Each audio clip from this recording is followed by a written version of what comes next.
Hello, this is the fourth part of Foxfire by NeonZangetsu. Link will be in the description. All author's notes have been removed between chapters. Also, any explicit NSFW scene will be removed.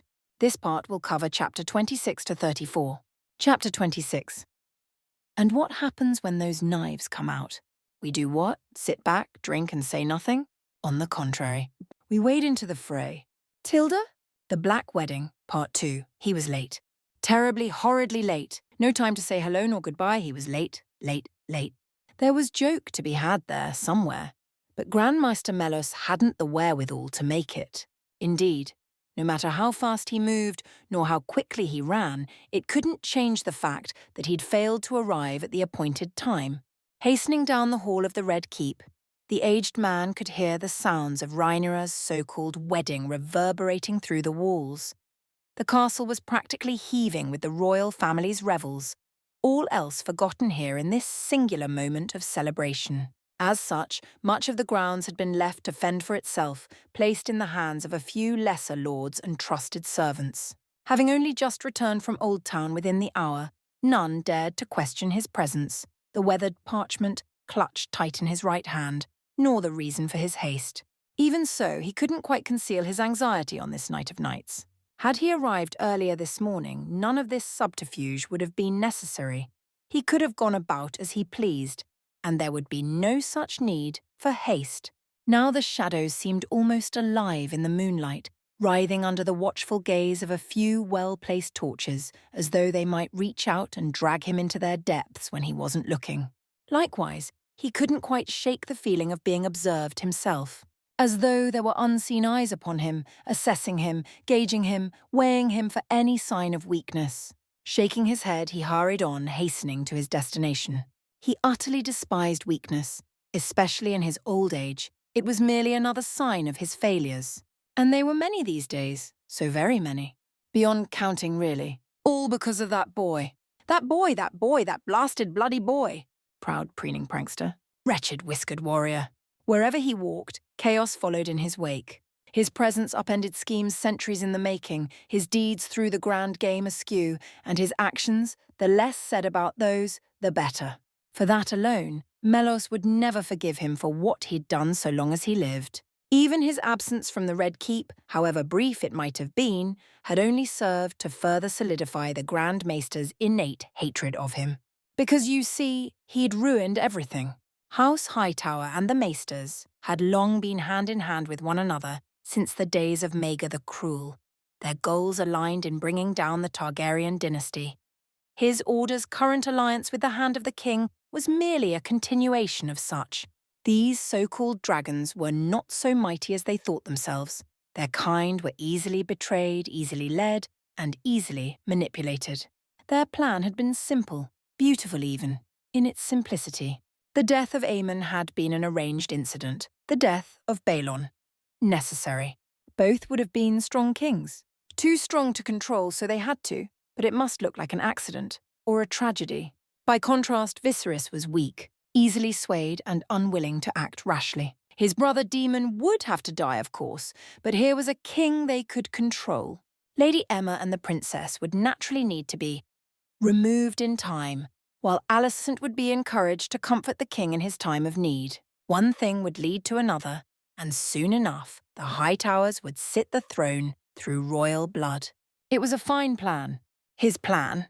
It should have worked, would have worked, before that blonde braggart mucked it all up. This could not stand. It must not stand. He would not allow it to stand. Thanks to that foolish pup and his meddling, the Targaryens remained ascendant. The dragons were recovering, their food closely monitored and tested before every meal. Worse, their agent among the dragon keepers had mysteriously vanished overnight, gone with the wind. Melos didn't doubt for a moment that the man had met a most unfortunate end. Otto had all but implied as much in his last correspondence, urging him to return from Old Town as soon as possible with what they needed. And he had meant to. Really, he had. It wasn't his fault. But there had been delays, so very many of them. A broken wagon wheel had led to one delay. Then bandits attacked, killing the horse carrying the carriage, forcing them to double back and acquire both a new steed and more guards, adding days to the journey. After that came poor weather.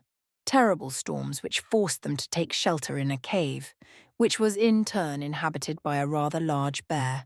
He'd lost 3 of his guards to the beast, and the 4th soon perished due to his wounds, forcing them to leave the poor fellow behind. He'd thought them finally free and clear by then, only for him to come down with an illness, which in turn hampered their progress yet further as he was forced to seek treatment. What should have been a simple and expeditious journey ended up taking them the better part of a month. It was though the gods themselves frowned upon the venture. Melos, despite what he professed in public, did not believe in the gods. Superstitious nonsense, the lot of it. He disdained the very concept. No, he was a man of science, and this world ran on reality, not faith, not magic, and certainly not snarks and grumpkins. How wrong he was. In the end, despite disaster after disaster, misfortune heaped upon misfortune, he'd still made it home. The Targaryens and their pet monster might think they had the upper hand, and perhaps they did. For now. But there was still time. They still had a chance. An opportunity to turn things around. He must hurry. Someone stumbled out of a side corridor and into his path, colliding with him, the impact of which sent him stumbling. "Sorry about that, my good fellow," the interloper muttered. One too many drinks. A man with pale hair slung an arm around his shoulder and drew him close, clutching a green glass bottle in one hand. "Fine evening for a drink, isn't it?" For a drunk, he spoke most eloquently. "Headed to the party, are we?" Melos froze. For a moment in the dim light, he looked like the king. But no, the nose was wrong, and the eyes were darker. "Get off me, you lout!" He shoved him aside. "Leave me be!" A smile was his just reward. "Afraid I can't do that." Without warning, the so-called drunk whistled sharply. At his call, something swept out of the shadows behind Melos and struck his back, breaking his spine. He toppled forward bonelessly, dashing his head against the cold flagstones of the floor. A newcomer loomed large over him, warhammer in hand. "The king sends his regards." They knew. The plot had been uncovered, all their schemes come undone. Dread dawned and he tried to speak, but he was so very weak. In short order, his hands were bound, his maester's chain ripped away and cast into a dark corner. Someone swept a heavy cloth sack over his head. He knew where they were taking him. The black cells. He would never see the light of day again, though he struggled against his captors in vain. "The Hightowers must be warned." They must? A mighty blow thundered into the side of his head. "Sleep tight, old man." Darkness swept in. 0.0, 0.0. Tonight felt like a fairy tale. If it was, Alicent supposed she and Rhaenyra stood at the centre of it. Everyone was left in disarray by her display, from the Velaryons to the Lannisters. Even the Dornish seemed surprised, but it was ultimately the Hightowers who were most affected. Uncle Hobart had fainted dead away once the news broke, distressing his lady wife greatly, while father had long since fled back to his chambers, leaving the rest of the family in utter disarray. Brother? Well, she could feel him glaring daggers at her even from here. He was likely cross with her, most certainly even. The latter admittedly distressed her somewhat, but she knew neither Gwaine nor Otto would be allowed to leave the Red Keep tonight. She'd asked Naruto about it, to which he'd laughed, kissed her forehead, and told her not to worry. More than that, she did not wish to know. Whether her father lived or died tonight, or whether he was cast into one of the black cells for the rest of his days.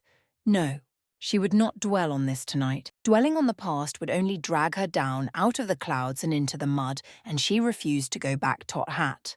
Not when she had so much to live for. A small part of her still feared this was some sort of waking dream, that she would awaken and find herself alone. But no, it wasn't. To pretend otherwise was folly. Whatever her fears, she'd come to accept them. All eyes would be on her and Rhaenyra tonight. She had no doubt that there would be repercussions, and the Faith may well revolt once they learned of this. But it was too late. One could not catch the wind. One could not hold back an avalanche, any more than one could walk through fire. Well, Naruto could do those things, but he was the exception. What had Viserys said? 7 days of feasting and tournaments? It promised to be an interesting week. She settled in, content to enjoy this brief moment of peace for what it was. At the head of the table, the king called for the first dance. 0.0, 0.0. Chaos had seized the court. Fine by him. Let chaos take the world for all he cared. So long as those he cared for were safe, nothing else mattered. In truth, Naruto secretly revelled in it, basking in the glares, the glowers and growls all levelled his way. It reminded him of the old days, back when he was just a boy in the village, the only one brave enough to paint the four faces in bold daylight and laugh as the world gave chase. He'd outrun his pursuers that day with ease, giggling all the while.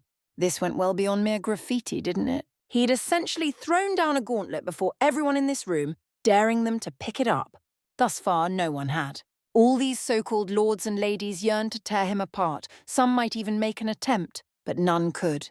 Those that thought Rhaenyra and Alicent softer targets had already learned their lesson, the hard way. Any attempt to feel out their intentions had ended with sharp scowls and sharper words. Rhaenyra looked fit to knife one lord who dared suggest she cease this farce and see sense.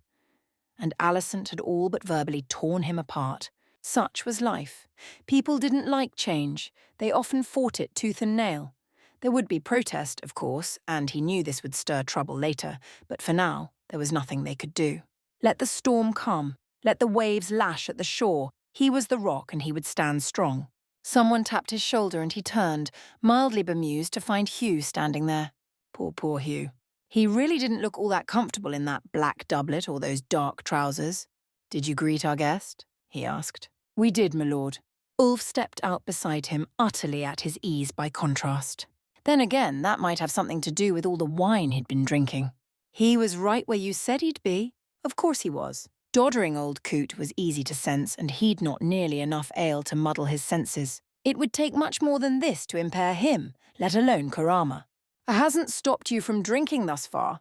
"Hush, you." Ah, but Hugh was squinting at him and he must attend. "How'd you know where he'd be?" Ulf chuckled. "Magic, I reckon." "Sure," Naruto shrugged a shoulder. "Let's leave it at that." "And the other matter?" Ulf preened like a peacock. His masterliness tripped and fell all the way down to the black cells. Even lost his chain and keys. "Proper pity it is." Hugh heaved a sigh. "Masterliness isn't a word, Ulf." His fellow bastard ribbed him with an elbow. "Shut it, you. Let me have my fun." Naruto chuckled a little, despite himself. Ulf was easy enough to understand. The man was a bit of a coward at heart, but ply him with food and drink and he'd be a best friend inside of an hour. He'd promised Ulf an easy life, possibly even a wife someday. All he had to do was as he asked, when he asked, how he asked it. Nothing simpler. If by chance Ulf the White ever thought to turn his cloak, it wouldn't end well. He would know the instant he did. No one would ever find his corpse. Wield an iron fist, but cover it with a velvet glove. Speak softly, but carry a big stick. Offer a carrot, but prepare the sword. Such was the way of Westeros, he'd learned. Hugh leaned over to whisper in his ear. "Begging your pardon, your lordship, but you look proper pleased with yourself." Ulf chuckled hoarsely and took another long drink before chipping in with a dig of his own. "Ain't that the truth?" Naruto thumped him over the head, but lightly, if only because he spoke the truth. Well, that much was true. Viserys raised his goblet with a gregarious grin.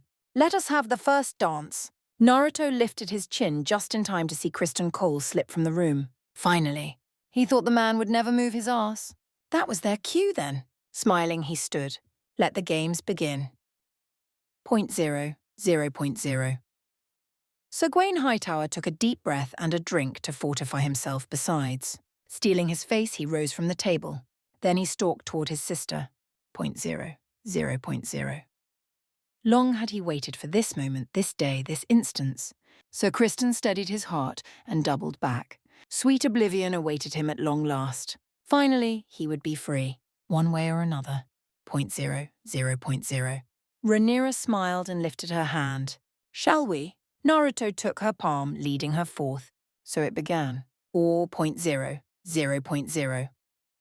Naruto had never been a terribly good dancer. There was certainly something to be said for the dances of Westeros, in that they were radically different from those of the elemental nations. Perhaps it was the culture. Maybe it was the tradition. Perhaps the Targaryens simply had different taste in the finer arts, tastes they'd neglected to share with the rest of the Seven Kingdoms. Regardless, he found himself out of his depth here. Emma had done her best to drill the steps into him. What could he say? Rhaenyra's mum was good people, but actually dancing before the eyes of a great many people left him ill at ease.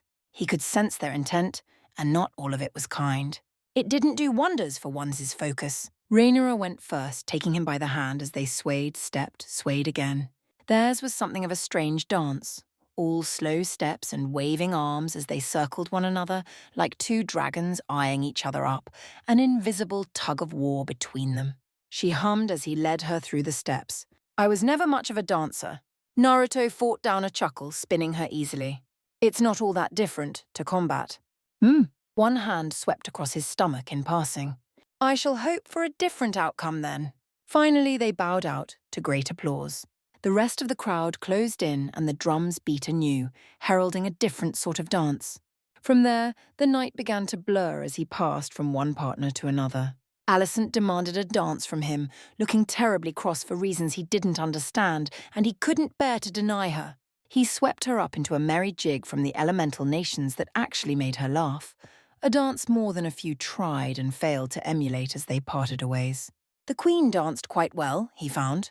Emma was a born dancer, as she soon showed him a few steps of her own, much to his amusement. Abruptly, their partners switched in the press of people and, quite suddenly, he found himself face to face with a Dornishman, Sir Naruto. The man smirked at him as they bowed FKR one another. We meet at last. He frowned at him. You must be Corin Martell. The Prince of Dawn granted him a chuckle. You know me. I know your ships, he countered, falling into the courtly banter Aemma had drilled into him as they danced at arm's length, palms apart. They burned most brightly when our dragons set them alight. Our dragons already, is it? Cannibal would have snapped this man up in a single bite. Give him a battle with dragons any day. Corin was still speaking, and he forced himself to listen. You are a very lucky man, to not only wed a Targaryen princess, but the hand of the king's own daughter. You must have a death wish. Small wonder my daughter professed such an interest in you. Naruto felt himself flush fiercely. No, he was quite content. To reach for anything more would be more than unwise. It would be greedy. And sure, maybe he was sometimes. Maybe he had allowed himself to be talked into wedding Alicent beside Rhaenyra, but he wasn't stupid. The Martell laughed at him. So suspicious. Had I meant you any harm, I would have poisoned your wine. He scoffed, remembering his experience with poisons. You might be disappointed there. Your wives, then. They are not nearly so invulnerable. His grip on the man's arm became a crushing one, and a rare flicker of pain flashed across the prince's face. Peace, Uzumaki. I mean you no harm. But I cannot speak of those who might come after me. You would do well to tread carefully, lest you find a viper in the grass. Or, he paused considering, you could give us the stepzones. Perhaps that would be enough to mollify them. After all the trouble they'd gone through to claim and settle them?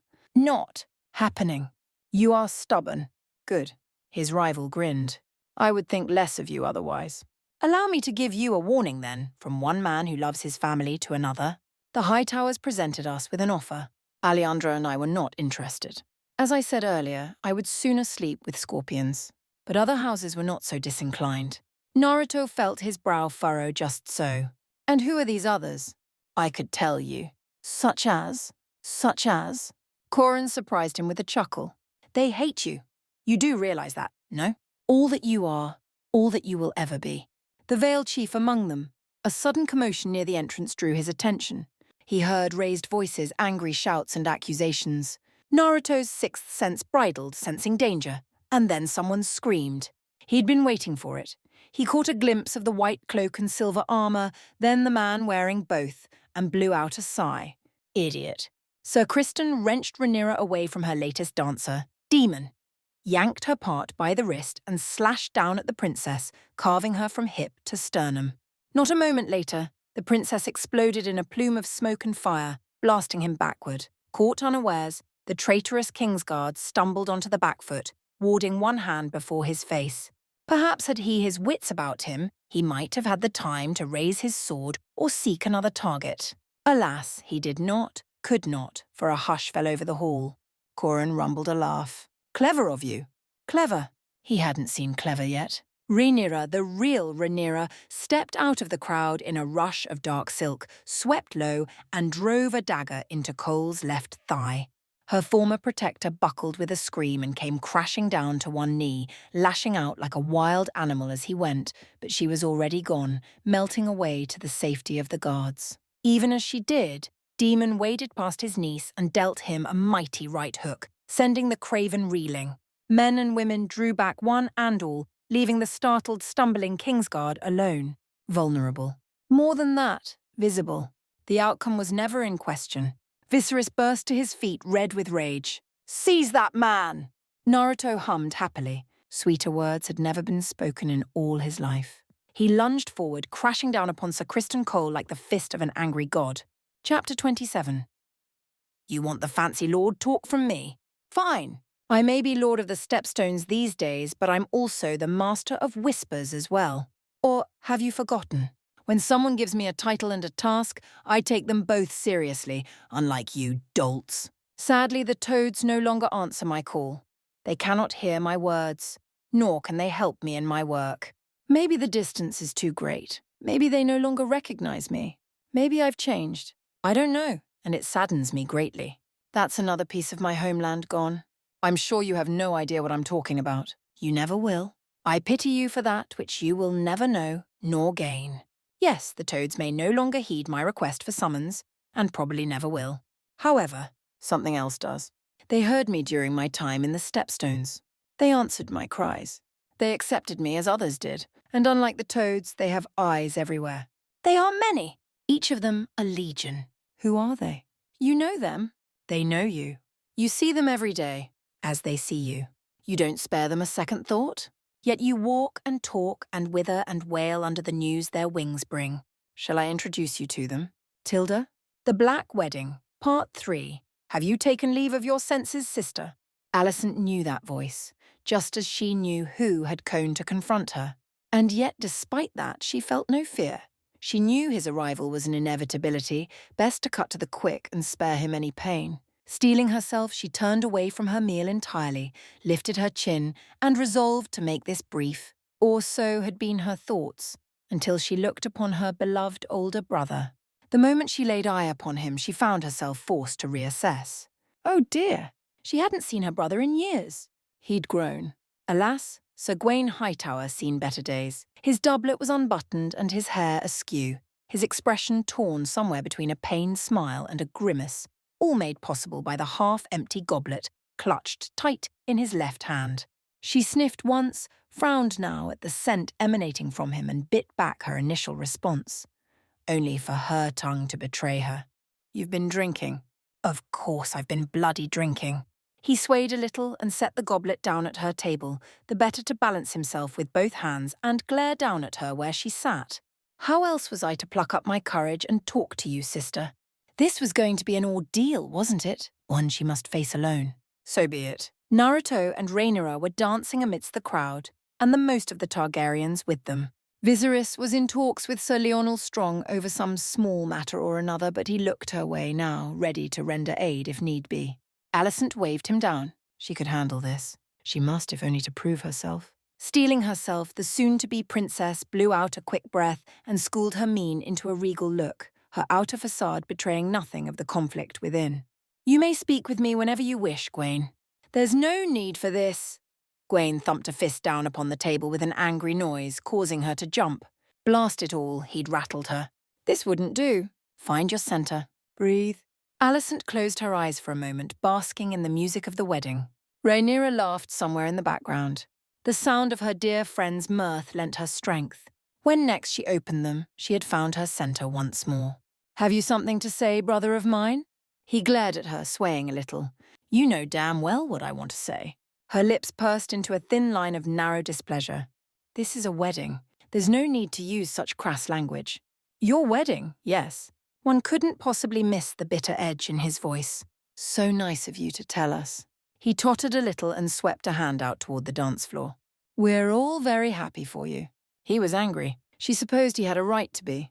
Indeed, how could he not be cross with her? She'd sprung this on her entire family without even a word of warning. Small wonder they were in disarray.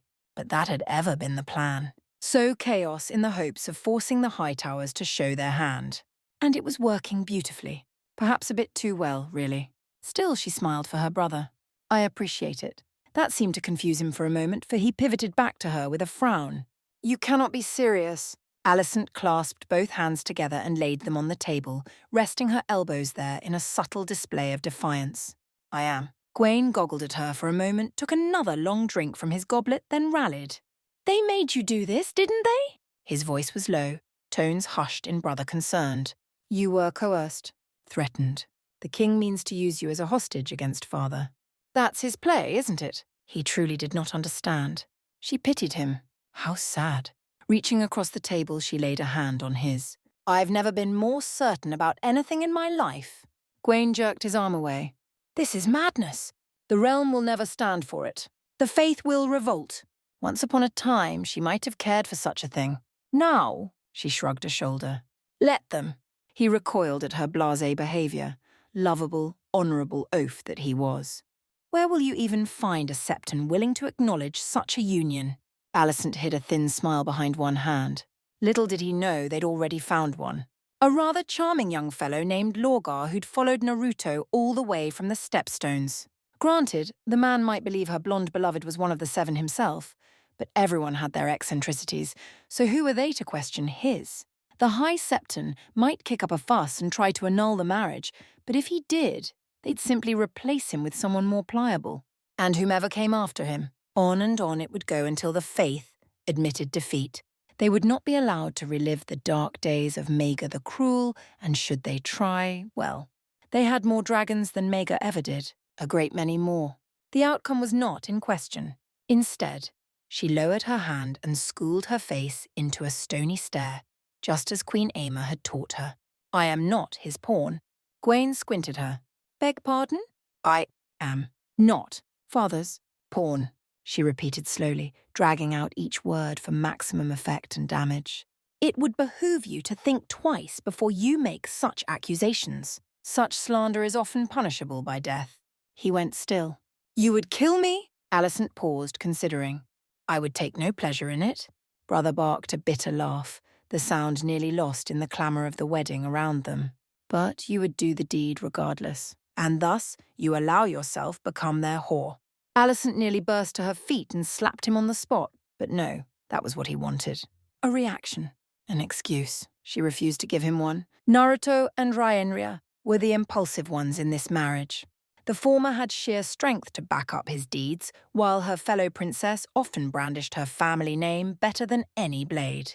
But they were both so restless and chaotic, prone to making rash decisions and foolish mistakes. Thus it fell to her to be the brains to their brawn. Call me that again, she intoned, her voice lower and colder than the deepest, darkest sea. And I shall pluck out your tongue. Gwaine considered her for a long moment, his steely expression matching her own. When you tear out a man's tongue, you are not proving him a liar. You're only telling the world that you fear what he might say. Brave, foolish brother. Whatever her feelings for father, she truly didn't wish Gwaine's death. There would be bloodshed aplenty in the days to come, and she had no wish to add to it. When he moved to leave and depart, she seized hold of his wrist, locking him in place. Is it so wrong of me to wish for freedom? She yanked him closer, glaring at him. Not merely to carve a window in the prison father made for me, but true, proper freedom. He glared at her, uncomprehending. What do you gain from this? Must it always be about gains with you? Such is the way of the realm, Gwaine said. Then the realm is wrong. Here at last, she slapped him, the sound lost in merriment around them. Is this how they would have us? Sibling against sibling, brother versus sister, and for what? To the death? He met her glare with one of his own. I do not fear death. Is that what you think this is? Fear? She scoffed and shook her head. This is not fear, brother, but love. I fell for Rhaenyra before Naruto. Her words immediately put Gwaine on the back foot, she could tell the moment she uttered them. I loved her from the first. My feelings for him only came afterward. More than that, my current position as a sister wife is what would have been the best possible outcome of a series of bad options had I gone along with father's plans to seduce the king. Here at last, Gwaine faltered. Seduce? You weren't aware of that little tidbit, were you? Alicent tilted her head and dug the proverbial knife in. But why would you be? However much you might be currently involved with father's schemes, I doubt he would have told you he was sending me to woo a married man. Aha! There it was. Uncertainty in his eyes, and with it, doubt. Father would never, wouldn't he? She scoffed at his naivete. Search your feelings, you know he would. Demon once said something to his grace that summarized father perfectly. Otto Hightower, our father, is a second son who stands to inherit nothing he doesn't claim for himself. We are but pawns to him, pieces to be used and cast aside at his whim. You've no idea the depth of his ambition. Alicent, no, she snapped at him. I'm not finished. His grace could have killed me. Such would have been well within their rights the moment I entered his chamber. She gestured down to the dancing throng below them. Instead, here I sit, in a position of honor, being wed to both his daughter and the most powerful man in all of the realms. And you call that dishonor? Fed up with him, she burst to her feet. Wag your tongue all you like, brother. It will change nothing. Open your eyes, preferably before someone plucks them out. So speaking, she whirled, pivoted on her heel, and departed with a swirl of silk. Her gaze found Naruto on the dance floor with Rhaenyra, his blonde hair a beacon among so many others. He was impossible to miss. More than that, he made no effort to hide himself. She made a beeline for the both of them. Someone Lannister Lord tried to grab her wrist on the way, but she slipped free of their questing grasp and moved on. Here and now, she craved comfort more than anything. A deft applications of elbows and cold glares caused the rest of the dancers to part before her. Naruto must have sensed her coming, because he and Rhaenyra abruptly bowed to one another, and the latter allowed Demon to sweep her away into the crowd mere moments before she reached them. Several things happened at once. Alicent had only just begun to reach out for Naruto when the baffling blonde inexplicably pivoted on his right heel, rounding on her with such speed that she almost gasped. From there, caught her by the waist and spun her into his chest. She looked up at him somewhat startled, only for him to kiss her forehead and pull her closer still. A ripple of fresh surprise ran through the crowd at such brash behavior, but none dared object, and thusly none heard him whisper ever so softly in her ear. Having some brotherly troubles, are we? She smacked his chest only to yelp as he took her by the hands and spun her into a dance. There was a single moment of breathless panic before he spun her back again, letting her rest against him. Watch closely now. His breath briefly warmed the back of her neck, sending butterflies shooting through her stomach. Just do as I do, and you'll be fine. Do as you do, wah! She squeaked as he blurred into motion, and just like that they were off into a lively caper of a dance, jumping and leaping and twisting with reckless abandon. Alicent stumbled at first, but he'd always been something of a quick study. It was simply enough to match his movements and eventually anticipate them. Step 1, 2, 3, twist, spin, twirl, jump, twist, and leap again. Pause, bow, jump a second and fourth time.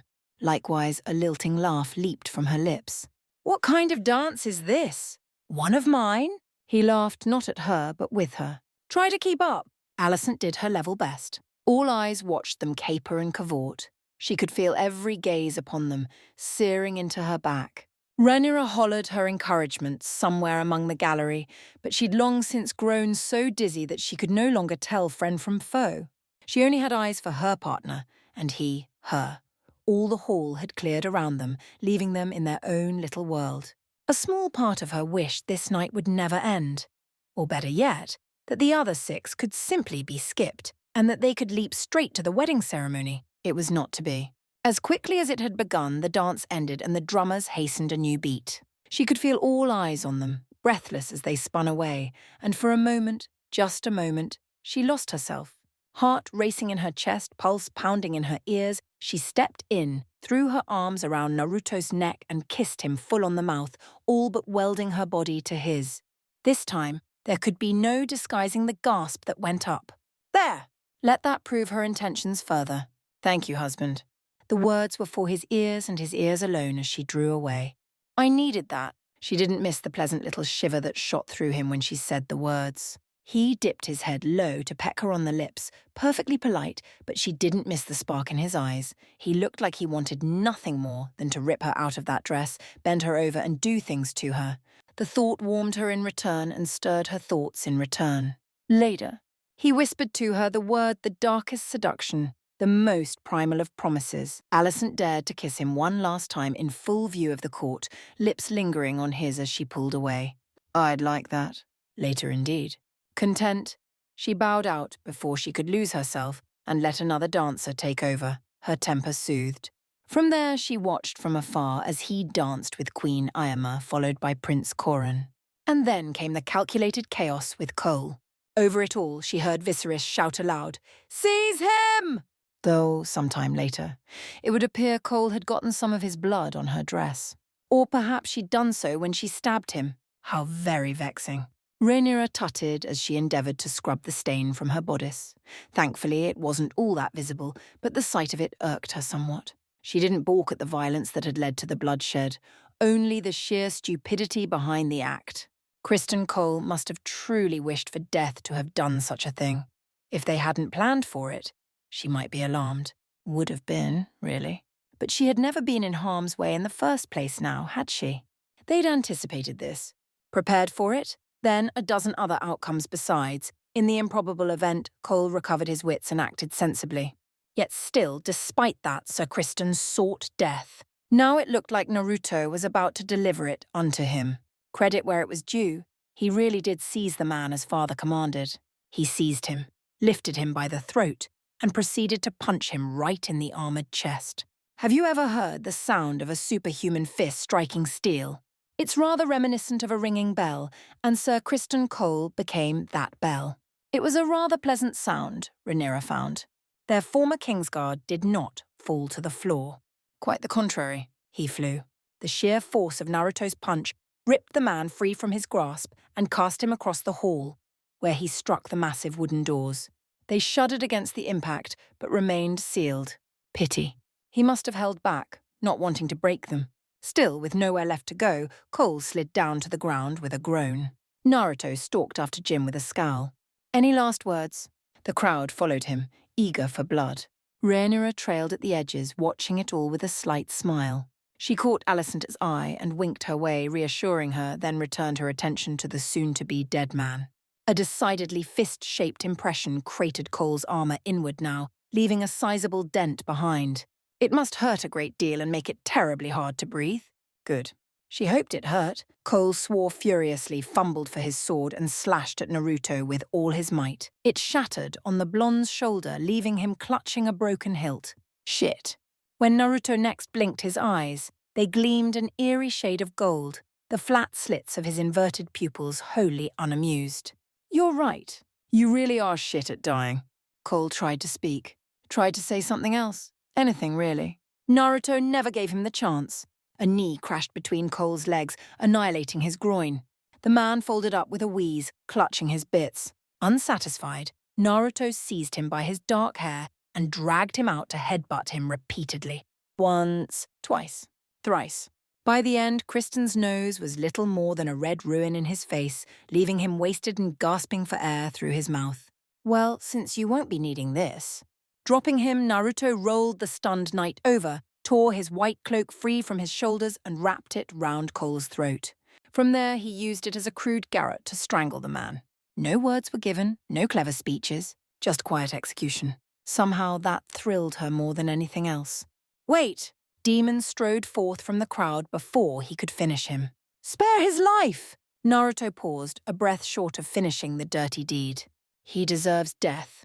Demon nodded his assent, and he likely will die, after we question him for his treasonous actions. Naruto pretended to consider his words. Rhaenyra knew it an act. Everything was proceeding precisely as they planned. The crowd stood stunned into silence. No one else dared to speak for fear of turning Foxfire's wrath upon them. Good. It did her heart glad to see all those gossiping fishwives silent for once in their lives. Demon delivered the coup de grace.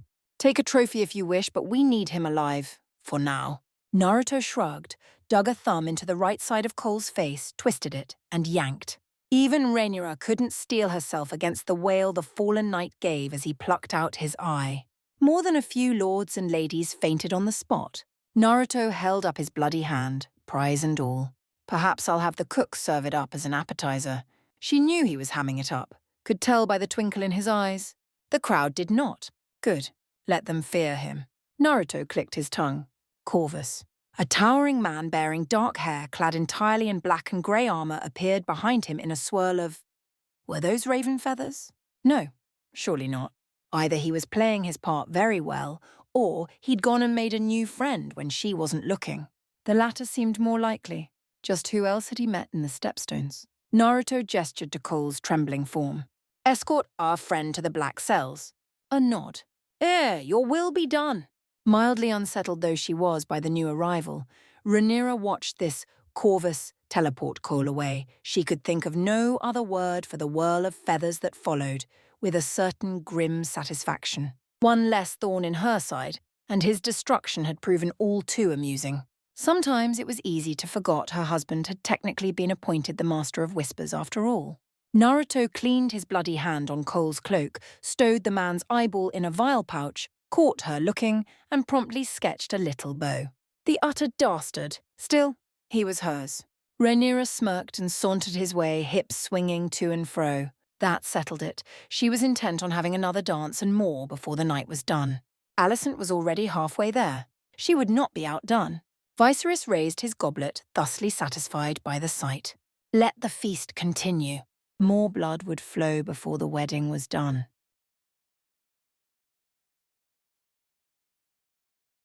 Chapter 28. There is a beauty in violence, I find.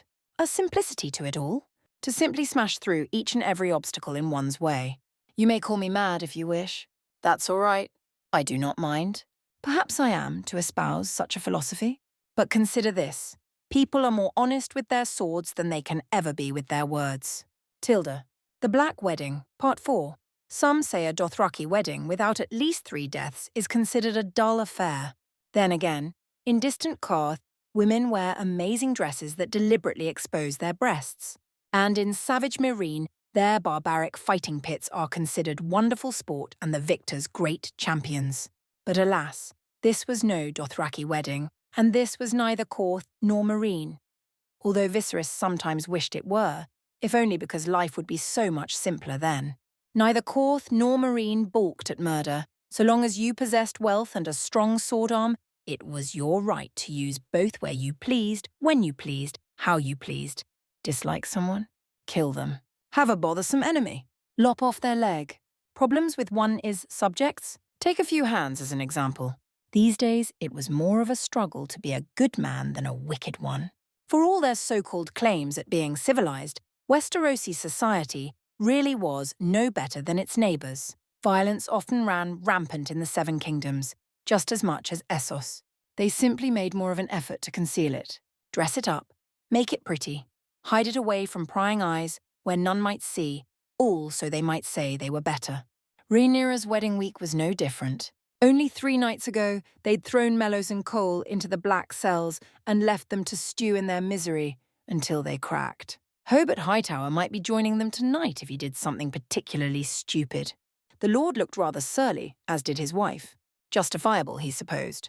He'd utterly upended any plans the Otto and his brother might have had. Otto himself hadn't left the chambers of the Hand of the King since he'd stormed out the feast. Oh, he doubtless wished to do so, but he hadn't been allowed. Sir Eric and Arik saw to that. Naruto had checked the room for secret passages a fortnight before, found one, and immediately sealed himself. They'd unblock it later when they had a proper loyal hand installed in Otto's place. Perhaps Demon, and why not? His brother deserved a reward for his loyalty. What better position than Otto's own? It wasn't as though he would have it much longer. Father would have approved, and Viserys could see the irony of such a lofty station. Balon the Brave, dead of a burst belly, taken before his time. The thought soured his smile and appetite alike. He'd thought it an accident at the time, or the gods playing their cruel jokes. Hand of the King for all of 5 days, then gone before the week was through. It had been so sudden. What else could it be but a tragedy? Yet now he knew better. Oh yes, he knew. Father would have been a fine king. Far better than any he could be. He could have been Jaehaerys reborn. Even now, years after his death, the realm was lesser for it. It still hurt at times, and he found himself dwelling on it now more than ever. No matter, the responsible party would pay for their crimes. Not with gold, not with apologies, but something altogether more primal. Fire and blood. Shaking his head, he forced his focus back to more pleasant matters. Tomorrow would come the proper wedding itself. He'd rather surprise the lords and ladies with that. Then the tournaments and the tourneys to further celebrate what followed. None of these lords or ladies had been allowed to leave the Red Keep until the wedding was concluded. if only because he knew they would immediately carry the news home to their families. That much was inevitable. He couldn't keep them here indefinitely, but he could forestall the chaos until after Rhaenyra said their vows. He owed her that much as her father. She deserved to have her special day conclude without a fuss. Warm fingers threaded through his own, and a hand tugged at his, gently drawing him back to reality. He looked up to find Emma standing beside his chair. Mere moments before, she leaned in and kissed him full on the lips. He could smell the wine on her breath as she drew away, a rich fragrance that warmed his blood nearly as much as the kiss itself. "You've been sat up here all night," she crooned. "Dance with me." A dance? Now that sounded like a lovely idea. She looked downright radiant tonight. Almost glowing, really. Wait, was she? Viserys paused, mind whirling.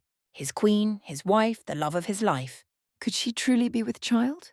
It was entirely possible, he supposed. They'd hardly been celibate, and it had been more than a year since little Visenya was born. He didn't dare say anything for fear of spooking her. She'd been terrified during her last pregnancy. Still, Naruto was an accomplished healer. Surely she'd be all right. Oh gods, what if she was carrying a son? That might complicate things. He simply must ask Naruto to check later. Worry gnawed at his old heart. My love. Emma must have seen his face, for her own furrowed in abject concern. Are you all right? You look like you've seen a ghost. It's nothing. He waved her concerns away with a breezy smile and drew. Just a trifle. Go on, enjoy yourself. I'll join you shortly. Emma did as he asked and descended the steps, but he suspected she'd question him later. Viserys knew he would fold. He'd never been able to keep secrets from his wife. Below the high table, the festivities ignited anew with a merry cheer. He watched Naruto finish dancing with the enigmatic Alejandra Martell before returning to dance with his daughters. Alicent may as well be one in all but blood now, thanks to Rhaenyra, and couldn't help but feel a twinge of sorrow for the boy's plight. He was placing a great deal upon his shoulders, his and Rhaenyra's. They were well past the point of no return now. There could be no undoing this, no turning back. The realm would fight what was to come, tooth and nail and claw. History might well look back upon this day and declare them no better than the barbarians of the East. So be it. Viserys did not fear death. Rather, he feared the legacy B would leave behind. Have I been a good king? That question haunted him. Many would say yes. He had held the realm together after the death of Jaehaerys, seen the stepstones conquered for all time. He had a dragon once more, the fire within stoked to new heights. His line was secure, with 2 daughters and a grandson well on the way. Naruto and Rhaenyra would prove fine parents to him, whatever his name, and be better than he had been. No point in delaying then, any longer than this, and he might well find a way to weasel out of things. Such would be unacceptable. He beckoned to the Lord Commander, who in turn approached him at a brisk pace. Sir Harold, his words drew nod from the man. With me. The Kingsguard stood at attention. It's time then? Aye. Donning his crown once more, Viserys rose from the table. There would be no more delays. It was time. Must point 0, 0.0. Otto Hightower burned his papers in the hearth. What other choice did he have? Burn them all. His plans were a ruin, his schemes in disarray, his plots poisoned. Mellows missing, Cole captured, Gwaine gone to his cups, all while he found himself sealed in his quarters. He hadn't been, not at first, but perhaps he had taken that for granted. He hadn't thought Viserys would overreach himself like this. By the time he realized he'd tarried too long, it was too late, and he found himself caught like a mouse in a trap. Time got funny when you were imprisoned, even in your own chambers. With naught but the dimmest of light to see by, he no longer had any idea how long it'd been. Hours? Days? Regardless, any and all correspondence he might yet have, linking him to the conspiracy, needed to be stamped out forthwith, and this was the last of it. After all, they could hardly have him for trial if there was no proof now, was there? Unless, of course, someone had already seen the papers. Made copies of them. He wouldn't put it past that blonde boy. Wretched whiskered warrior. His time would come. Theirs would too. He still had a chance, he could still make this right, he could... Without warning, the door opened behind Otto. He spun to face it with all the dignity befitting his station. In hindsight, he expected many things. One of his children come to plead with him, perhaps. Mayhaps a Kingsguard come to take him to trial before the masses. He didn't expect the Viserys himself to enter, Blackfire at his hip, one hand resting upon the hilt of his sword, gloved fingers curled into a tight fist. "Oh dear, Your Grace." He bowed his head and immediately went on the attack before the king could. "This is entirely unnecessary. I have ever been on your side. 5 days." Otto blinked, briefly befuddled. "I'm sorry, Your Grace." Though it was some time ago, Viserys circled around him slowly, pausing just before the hearth. Though the details remain, they fade in memory. He stared into the flickering fire for a moment, noted the charred paper within briefly, only to abruptly look back his way. "My father was a hale and healthy warrior, a dragon rider, in the very peak of his abilities. J. Harris named a great royal hunt to celebrate him being named Hand of the King. Do you remember?" "Oh, yes." Remembered that day well. 5 days later, Viserys continued apropos of nothing. "My father lay dead." With but a bitter chuckle, he shook his head. "Tawnies last longer. Baelon the Brave, rider of Vhagar, heir to the Iron Throne, dead of a burst belly. The gods have a dark wit, don't they?" Otto fought down a grimace. He must choose his words carefully. And so he did. "It was a grim day. I recall it all too well. But it was a good day for you, wasn't it?" Something in the king's voice instantly set him on edge. "My grandfather named you Hand in Baelon's stead." Ice ran through his veins. He knew. Somehow, someway he knew. It took a substantial effort to keep his voice level. "That's hardly how I viewed it, Your Grace. Lie, lie, lie to survive. It was a duty, a burden, one I only accepted with great reluctance." The king chuckled and stepped toward him. "You served my grandsire nobly in his final days." Still closer he came. "You are the man that taught me how to be king." Just when Otto thought he might run him through, he sighed and looked away from him. "Just 5 days. You went from being another man in J. Harris's court to the second most powerful man in the realm. I wonder." When he looked back to him, there was a fire in his eyes, one that bespoke of ill intent. "How long did it take you to choose yourself over your king?" "Deny, deny, deny!" "Your Grace?" "Poisoning my father wasn't enough. No, you knew I would never recover from Aimer's death, yet you tried to kill her anyway. There it was, the accusation in the open air on the breath of a snarl. But it wouldn't do for her to die suddenly now, would it? No, it had to be slow, subtle, just enough to weaken her and the babe before birth. If not for my friend, I dare say you would have succeeded. And Alicent afterward, that was a calculated distraction on your part. Do you only realize how poorly calculated it was? Don't acknowledge the truth in any way. That is an absurdity. I would never, wouldn't you?" A fist seized him by the collar, and in an instant, that amiable facade vanished, revealing the dragon beneath as he shouted at him. "You would do whatever suited you, so long as it gained you power and influence. You claim to serve the realm, but your interests no longer align with those of the realm. Your judgment has been compromised. You have betrayed me." "That boy betrayed you first," Viserys scoffed. "And now you seek to pour yet more of your poison in my ear. No, here at last, he spoke the truth. He will not stop at your daughter. He will seek your crown, your throne, everything that you have." A pale brow rose. "Just as you would, given the chance." He bridled. "Everything I do is for the good of your house," came the rebuke. "Of the realm." Otto recoiled, stung. Did he not see the danger? He acted for the good of the realm. A loyal hand must tell his king a discomforting truth from time to time, Your Grace. If he doesn't, he's failed as a servant. You were a faithful servant, Otto. With his free hand, the king reached out and plucked the hand's pin from his chest. The crown and the realm both owe you a debt that can never be repaid. 9 words followed, and they sealed his fate. But I can no longer trust your judgment. He blew out a sigh. I suggest you choose your next words carefully. They may be your last as king. Viserys shoved him back. And now you mean to threaten me? Did he dare play his hand? What else could he do? Not a threat, Your Grace, he said. Merely a warning. Events have been set into motion as a result of your actions, and they bring dire consequences. Viserys turned away with a sigh. What kind of consequences? The sort that shall lead to the destruction of your house. He looked his way. What would you have me do? Otto took it as a sign. Finally, he saw sense. There is still time. Retract what you said about the wedding. Wed Rhaenyra to my son and have Naruto killed. It matters now how. Do this, and we might yet stay the coming storm. Blackfire flew free from its sheath with impossible speed to tickle Otto's throat. Valyrian steel drove him back one pace, then two, three now, sending him stumbling towards the hearth in his haste to avoid having his neck cut open. Otto glanced over his shoulder at the fire with a grimace. Even now he could feel the angry embers crackle against his back, fiery and fierce, stoked to blazing by all the papers he'd so hastily burned. A single shove, or a stab, would cast him into its embrace. He would burn. Otto raised both hands, showing himself unarmed. You wouldn't dare!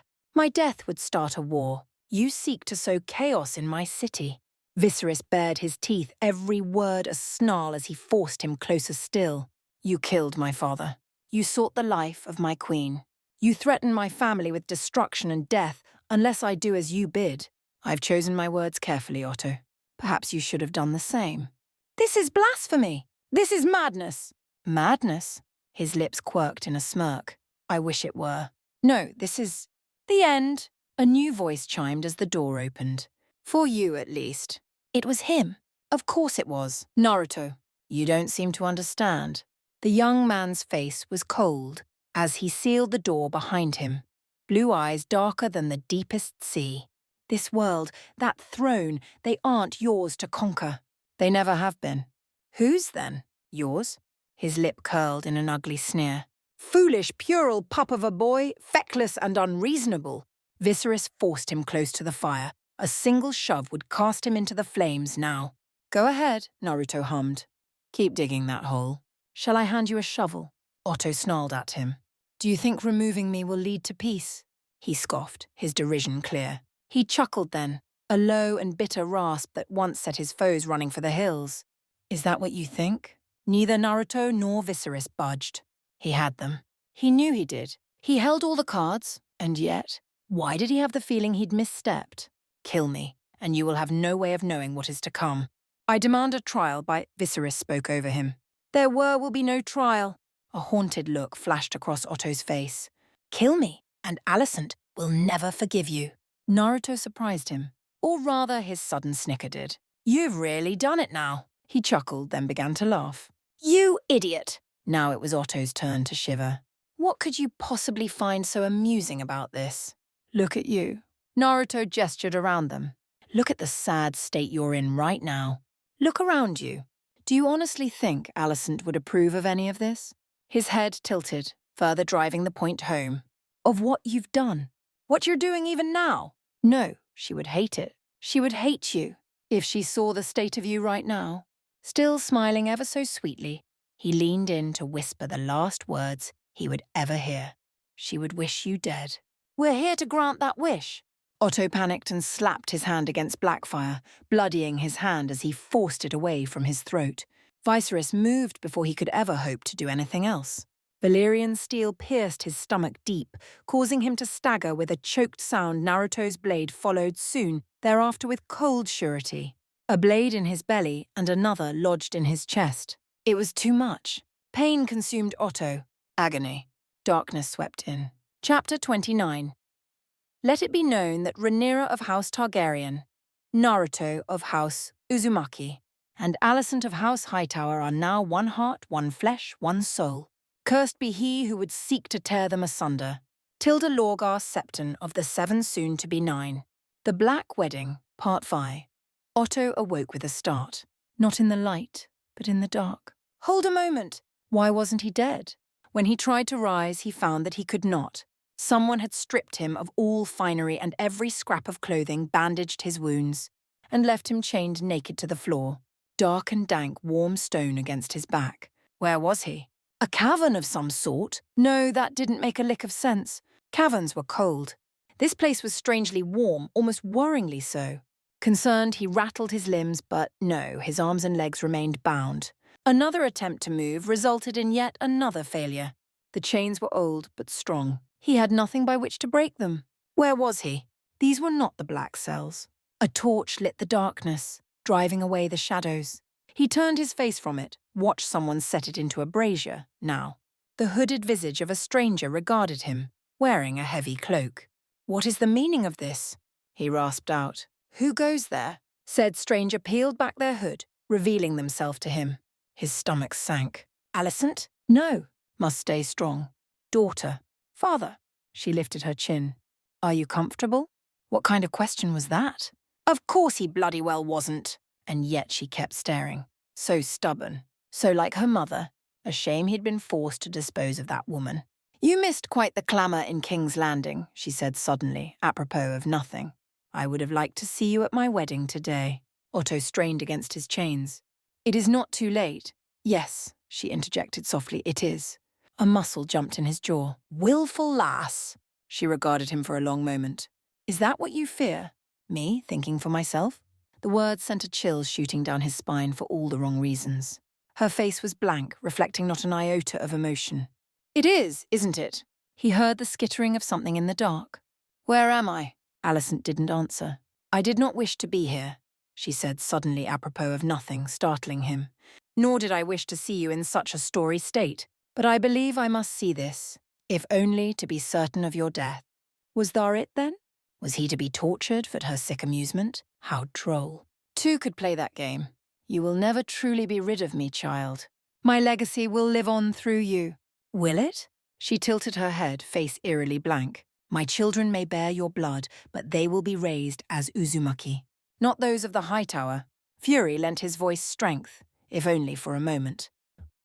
You would open your legs for that fiend? The look on her face proved telling. Oh, she'd already shredded to past. Already lain with him, hadn't she? Rhaenyra carries his child. Soon I shall as well. She laid a hand over her stomach. Perhaps I already do. Disappointment, disgust, dismay. She had soiled his legacy. His lineage! You will be forgotten, father. Your legacy may persist for a time, but not for long. Perhaps even less if Uncle Hobart rebels. In 100 years, no one will remember your name. By 200, you will fade into obscurity. By 3, she crouched before him and laid a hand on his dirty cheek. Thank you for teaching me this last lesson, father. It will serve me well in the years to come. Her fingers bit into his jaw, preventing him from speaking. Rhaenyra and Naruto are seldom subtle. They need a guiding hand, someone to work behind the scenes and make certain they remain safe. I will be that hand. I shall be their shadow. I'll keep them safe, as you should have done. Otto did not heed her words. He was far too furious. They'd ruined her, turned her from his pawn into something unacceptable, unattainable, unrecognizable. He'd tried so hard and gotten so far, but in the end, she had ruined it all. Monster! He spat lividly. Whore! Fiend! You are no daughter of mine. I am your daughter, she retorted sadly. I have always been your daughter. Whether you call me such, I care not. I will be happy, and you will be. Dead? He rasped an ugly laugh. Go ahead. Make yourself a kinslayer. Alicent shook her and stepped back. You will not die by my hand. He scoffed. No, you will simply leave me to bleed and die. Is that it? She shook her head. There it was again, that odd, skittering noise. Otto peered into the gloomy dark. Something peered back. As he looked on aghast, 6-scaled shapes scuttled forth from the shadows all, small though they were. Each bore differing colours of gold on green and amber and blue and grey, even pale alabaster. And they, each of them, were headed straight for him. Silverwing's latest clutch hatched recently. Alicent hummed over their approach. I've been allowed to visit and feed them on occasion with Rhaenyra. They haven't been fed this morning, and they are so terribly hungry. Horror dawned. This was no cave. This was the dragon pit. She meant to feed him to these beasts. This was not the death he deserved. Not like this. Ironic, isn't it? You worked so hard to exterminate dragons, and yet here and now you shall meet your end by them. Say something. Anything. Delay. Dragons are noble beasts, he retorted, trying not to show his dread as the little lizards approached. So long as I do not show fear, they shan't harm me. Surely. These are hatchlings, Alicent tutted softly, correcting him. They're starving. And you, father, are red, bleeding meat. No. The dragons crept close. No. Yet closer now. No. Closer. He tried to struggle, but he was too weak, the chains entirely too strong, and the hatchlings too many. In desperation, he tried to thrash his head, cast them aside, all for naught. One them, a bright green creature with red eyes, crawled onto his chest and hissed. Otto snarled at it. Back! Get back, you! Its jaws opened wide. and his pride broke. "Alicent, please, help me!" Her eyes were cold, ruthless, just as he'd once wished her to be. "I won't kill you, father, but I don't have to save you." The hatchling bit his nose and tore it clean off, warping his words into a scream. The impasse broke. That emboldened its siblings. Their fangs found his legs, his groin, chest, and now his throat, ripping and tearing. Otto Hightower screamed out in despair as he was eaten alive. 0.0, 0.0. And Naruto Uzumaki yawned. He blew out a quick breath to steady himself and idly adjusted his collar for what must have been the umpteenth time in the last 5 minutes. Was it? Felt like it was. Perhaps it had been longer. Time got awfully funny when you were waiting for your wedding. He could have been waiting hours for all he knew. Maybe the better part of a day. Wedding. Even now, words still sent a flush burning through him. Somehow it was not an unpleasant one. This was it, then.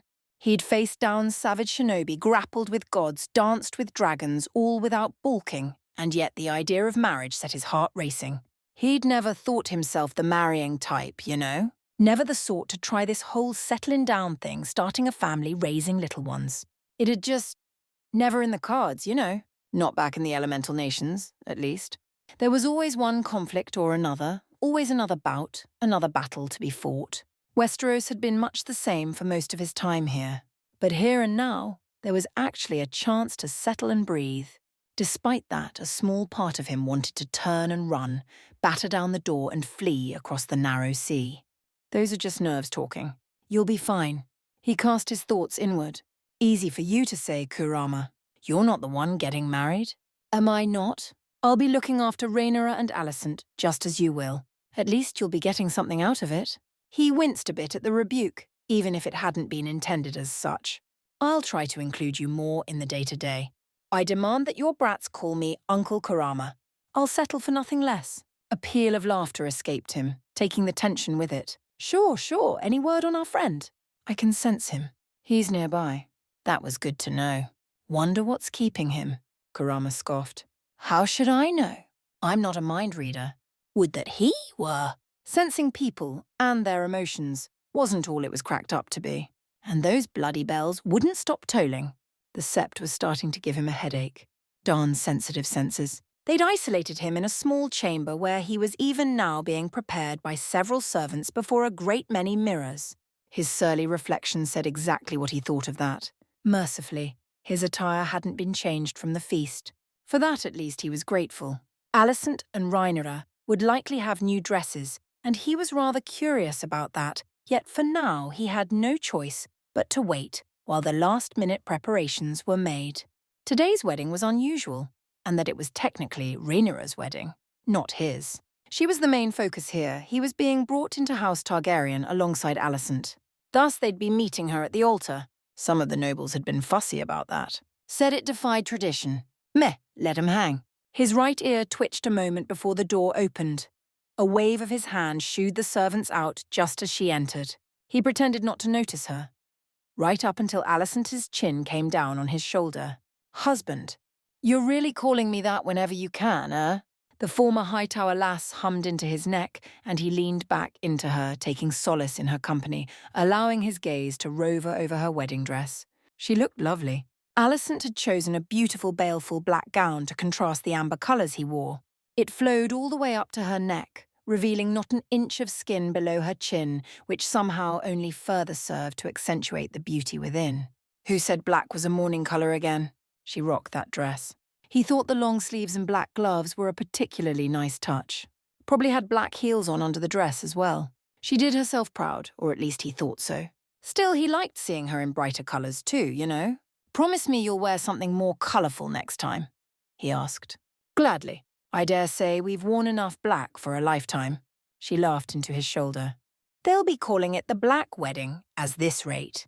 Very funny. Idly, he spied a bit of red on her cheek and frowned. Is that blood? She thumbed it away with a smile. Nothing you need concern yourself with. Wait, had she? High above them, the bells tolled one final time, then fell silent, distracting him. Naruto blew out a sigh. Sounds like it's time. Alicent squirmed a little. So it would seem. Nervous? A little. He offered her his arm, and she accepted it. daring a quick kiss on his cheek that left him wanting. Alicent had no family willing to walk her up the steps, so that fell to him. Tongues would wag. Let them. Out they went. A sizable crowd awaited them both, without and within. Peasants packed as far as the eye could see, their grasping hands hemmed back thanks to a ring of trusted guards by which they could walk down a centre aisle leading to the altar above it all. Some of the poor bastards looked like they weren't eating well. His heart went out to them, but he had nothing he could offer them on hand at the moment. Wait, didn't he? On a whim, he reached out with his free hand and, still holding tight to Alicent to keep her safe, he touched those he could as he walked, imparting a touch of healing chakra into whomever he could. A brief brush of his fingers was all it took. More than a few looked surprised that he would even dare to such a thing. Those he couldn't reach, he made sure to look at, to smile for, and to give his thanks, if only to show that they were, the lot of them, acknowledged, that each of them were seen. After a moment's pause, Alicent caught on to what he was doing and began the same. Clever girl. Little did they know the sheer upswing of goodwill they'd just won themselves. It would prove instrumental in the coming years. But for now, the upper levels of the sept awaited. Past those steps, the nobles gazed at them, many gobsmacked by his seemingly senseless act of charity. All except the Targaryens, but even they didn't dare speak a word. All eyes followed them as they ascended the steps, then past them, to the one who stood at the head of it all. And there, at the very end, awaiting them, he saw Rhaenyra. Naruto felt his throat go dry. In contrast to the Alicent's seemingly seamless black dress, Rhaenyra wore a shoulderless orange-red gown with a slight lifted window at the chest, accentuating her breasts. The fabric shone like fire itself against her pale skin, catching the light just so to blaze bright, much like her rich violet eyes. Apparently, Alicent's last dress had given her ideas and she'd been driven to exceed her. Judging by the subtle yet quietly pleased noise Alicent made at his side, she was quite impressed. Nothing wrong with a little healthy competition. Up the steps they went together, Alicent lifting her dress just a touch as they walked, lest she trip. Rhaenyra reached out halfway and took her hand, the better to help her balance. "You both look lovely," she whispered. Alicent hummed. "As you do." Someone coughed behind them. Naruto chuckled. Right. He'd nearly forgotten about their priest. Lorgar was an amicable septon who'd followed him over from the stepstones. Tall and broad of shoulders, he towered over most priests. His bald head and bright brown eyes made him seem downright harmless to many an outsider, when in truth he was anything but. A heavy flanged mace hung from a dark leather cord wrapped at his waist, making him one of the few priests allowed to carry a weapon, and only with express permission from the crown at that.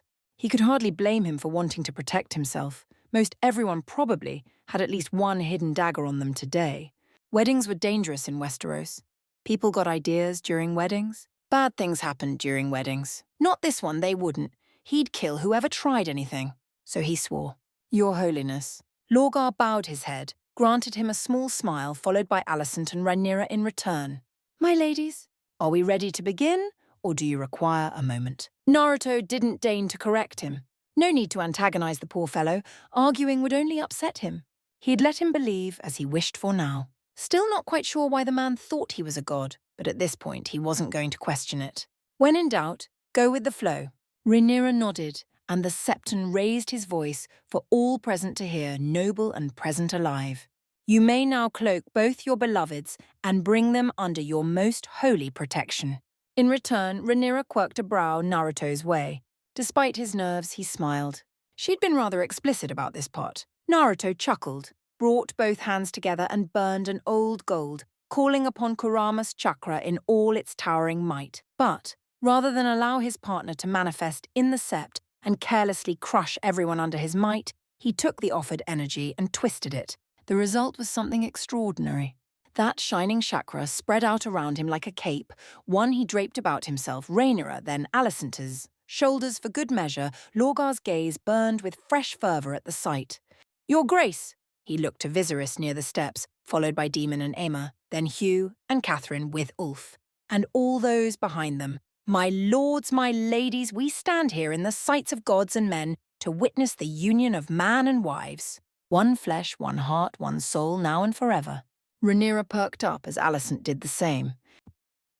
In the sight of the seven, I hereby seal these three souls, binding them as one for eternity. Look upon one another and say the words. They were easy enough to remember. Alicent had all but drilled them into him. His voice rose in perfect cadence with her and Rhaenyra as they linked hands with one another, never looking away. Father, Smith, warrior, mother, maiden, crone, stranger. I am his, hers, and he is mine from this day until the end of my days. Neither of them faltered, though Alicent did flush at the very end, much to Rhaenyra's amusement.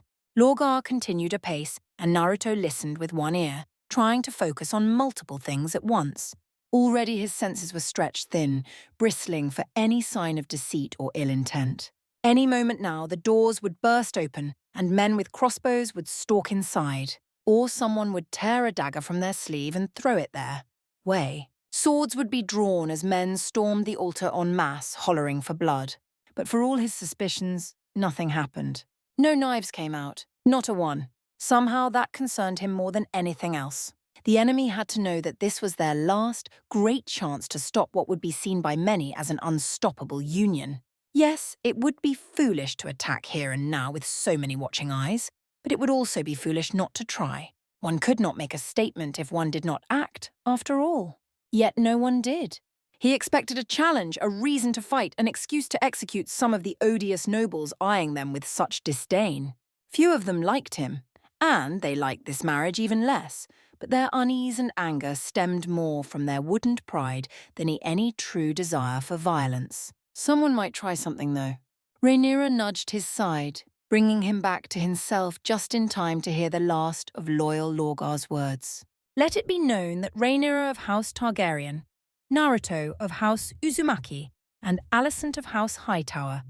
Lorgar gently wrapped their hands together for a moment, the three of them, then unbound the cloth as he dutifully spoke the words, are now one heart, one flesh, one soul. Cursed be he who would seek to tear them asunder. Rhaenyra rounded on him with a flare, her smile all teeth. He knew what she would say next. He could have upsieged her. Instead, he let her have her moment. With this kiss, I pledge my love for you both. She drew him close and kissed him deeply, lips lingering over his, then moved to Alicent, kissing her just as deeply before drawing away, leaving the poor redhead reeling. So that's it then. Marriage. It felt kinda nice. No, really nice actually. Then why are you holding back? Shown them how much you care. He really should, shouldn't he? His heart soared at that thought, and he just couldn't help himself. Without thinking, he drew both Alicent and Rhaenyra close, hand to hand, arm to arm, cheek to cheek, glomping then in a fierce hug. Their startled cries against his chest were sweet music to his ears. Alicent yelped, Naruto! Rhaenyra thumped his chest with a fist. What is the meaning of... He silenced them with his lips, kissing each ferociously until they were left swooning breathlessly on their feet. Sorry. There could be no holding back his smile, or his laughter now. I just can't help myself. I love you both, Tilda. While they were thus distracted and enamoured, he raised their interlocked hands high and spun to face the crowd, grinning like a loon. Mission accomplished. Most of the nobles applauded, some with decidedly less enthusiasm than others, but the small folk roared their approval with 1,000 dissonant voices. Something answered them. With neither word not warning, an almighty quake suddenly shook the sept roof from above, rattling the mighty building from top to bottom, causing many an onlooker to look, well, that they did at that, because a Reagan's roar shattered the air from on high, bellowing what might have been a challenge, or a greeting. Naruto's grin practically split his face. Finally. I was wondering when he'd show up Tilda. At long last, after all this time, Cannibal had returned. Now that was a wedding present.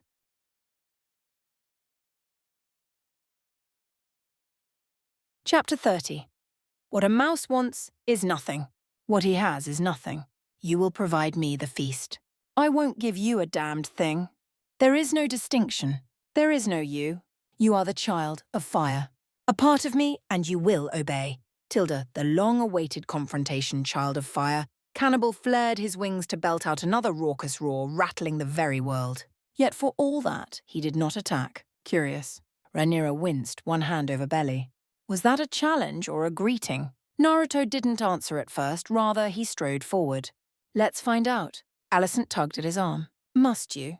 He quirked a blonde brow her way. Would you rather I leave him there? He's bound to cause trouble. Evidently Rhaenyra agreed because she kissed his cheek. Alicent was only a heartbeat behind.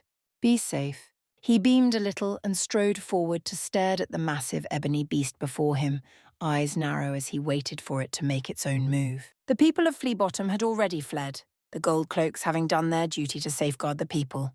The dragon pit was locked up tighter than a tick's arse when the announcement had came. The emotions of hunger and rage swept over him long before them. All right, big guy. He raised a hand as he advanced. Sun's getting real low. Now why don't we just... The black dragon charged with a feral roar. Hard way it is. Naruto's own challenge was given in a rousing roar as the blonde Uzumaki rushed forth as well. He rolled under the snapping jaws and he pushed his feet down and jumped.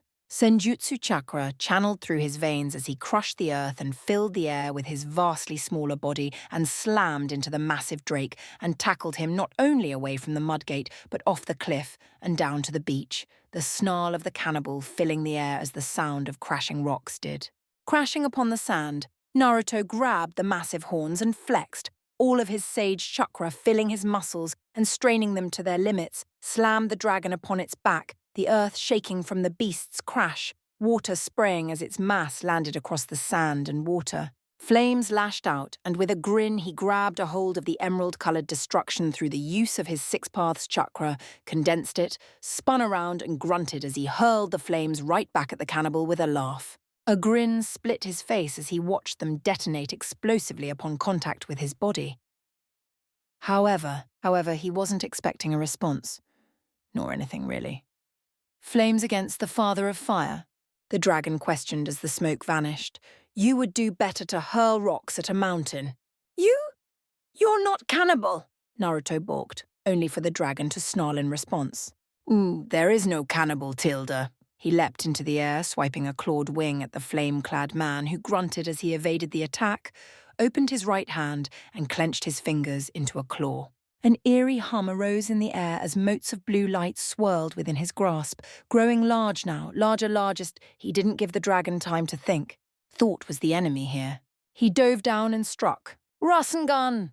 He called out, a clap of thunder echoing across the capital while the possessed dragon slammed against the wall of the city and crushed sections of it before coming to a stop as it skipped across the ground, a cloud of dust following his path. Following after, Naruto came to a stop a short distance away. I have no idea how you came to possess that dragon, but you better release him. Now. Because if you don't, I'll shove my boots so far up your... The hatchling has fled. His song fades. Only I remain, the controlling aspect responded darkly. No, he said in denial. I can feel him, hear him crying out.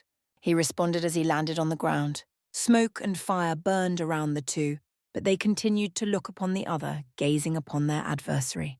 The creature spoke in a soft growl to him, an ember of the flame. Nothing more.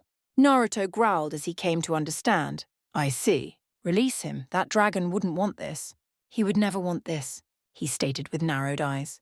What a mouse wants is nothing. What he has is nothing. You will provide me the feast. Naruto girt his teeth, scowling in anger. I won't give you a damned thing. He responded darkly to the thing possessing the dragon. And I won't let you control that dragon anymore. There is no distinction. There is no you, it told Naruto as it growled, fire building in its throat. You are the child of fire, it said as he growled deeper, the flame within building up, a part of me, and you will obey. Drawing its head back, spurts of flame filled its jaws as it roared.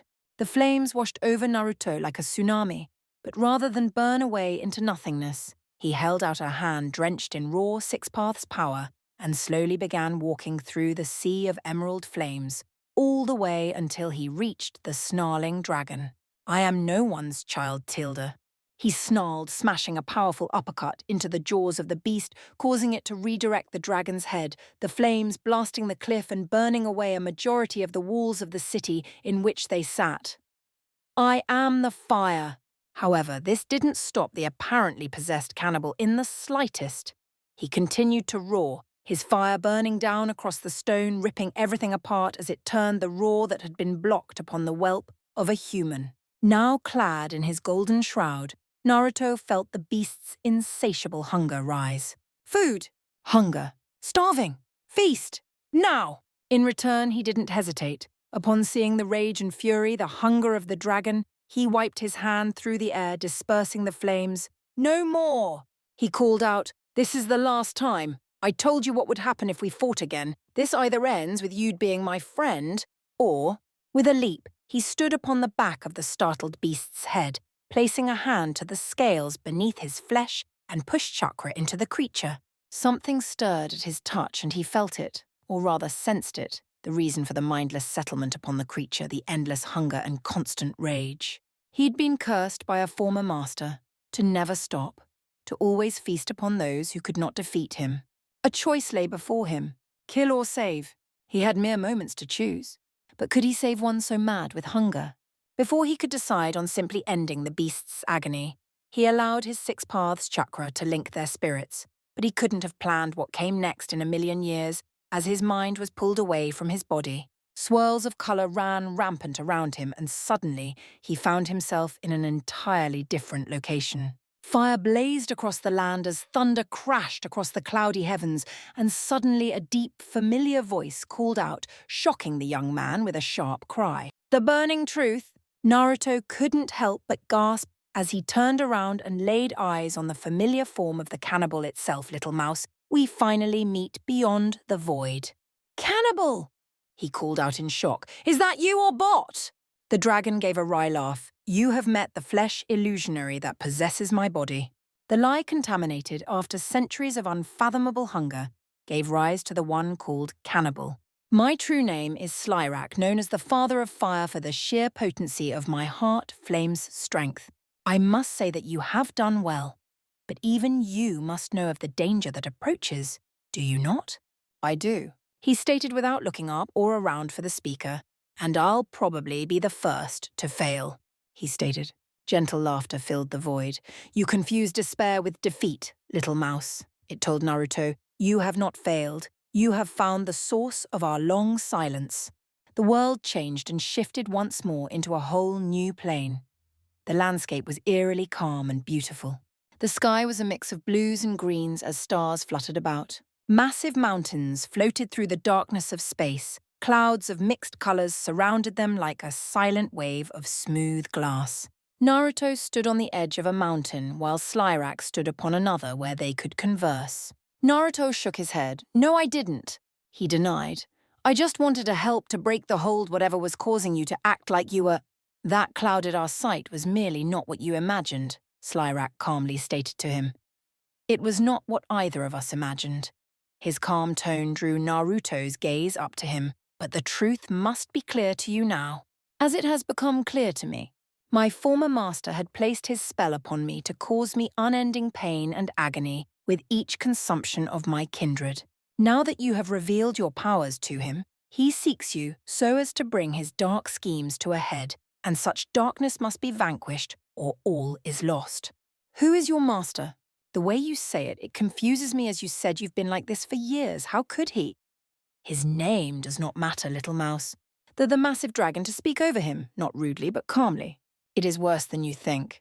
If he possesses you, he will cause war and famine hitherto undreamt of, starting with the chosen heart. Chosen, huh? Naruto asked, utterly baffled. As you have known your father's light, you have known your mother's love, the dragon stated calmly. Naruto shook his head. What are you, huh? He shook his head in confusion. What in the hell was this dragon even saying? Couldn't he be more straightforward? We or me? Do you not understand? Slyrak questioned, confusing Naruto even further. I am in your blood, as you are in mine. It has always been so. It is why I have chosen you. With a flap of his wings, a bright golden light illuminated the void, the light slowly shaping itself above them, causing them to gaze upon it together. And now, you think of little else but protecting the clutch and hoard as any true king would. You would kill for her. You would die for her, Slyrak stated as images of his allies and loved ones appeared over him, but it was Rhaenyra's form that stood out as he held her arms out towards him as if asking to embrace him. Rhaenyra, the chosen queen, to the one who has the heart of a righteous king. Slyrak told him softly as he leaned down with a smile. Her true destiny was shrouded in doubt, her light eclipsed beyond the dark void of the madness. So you're saying she's what, my soulmate or something? Naruto asked, somewhat lost on what he was being told. Slyrak nodded deeply, proud of him. The spell cast upon me by my old master had obscured my vision, but in your heart, you knew from the first who she was, what she was. You have stood in the gaze of the one you deemed most precious since you first met. You could not choose your heart's desire, but you hewed to her side as she was already chosen. And they need us now. She needs us. Naruto stated as he gazed upon the dragon. Slyrak chuckled softly to his chosen master. She does not need us, he said unto him. She must find the power within herself to stand against the coming evils that will surely turn this realm into nothingness, and in time, that strength will pull her out, as I have sought you out. She's not going to get the chance. You know what's out there, who is out there. She can't stand against him, nor can anyone else if everything is torn apart. Naruto responded. Flesh is ephemeral, Slyrak told him. What resides in her heart is eternal, beyond death. So you mean to say it's fine if she dies because we still get what we want somehow? Naruto shook his head in confusion before his eyes narrowed. No, he snarled. What's the point of doing all this if none of it matters? He demanded. Flesh isn't ephemeral. Flesh is essential. He countered. Life has meaning because it's short, because we're vulnerable, because we hurt. And when we're gone forever. It's why we fight. It's why I fight. He stated seriously, passionately, I ask of you, beg of you, to grant me the strength to do what I can't. An earthy rumble rattled his teeth.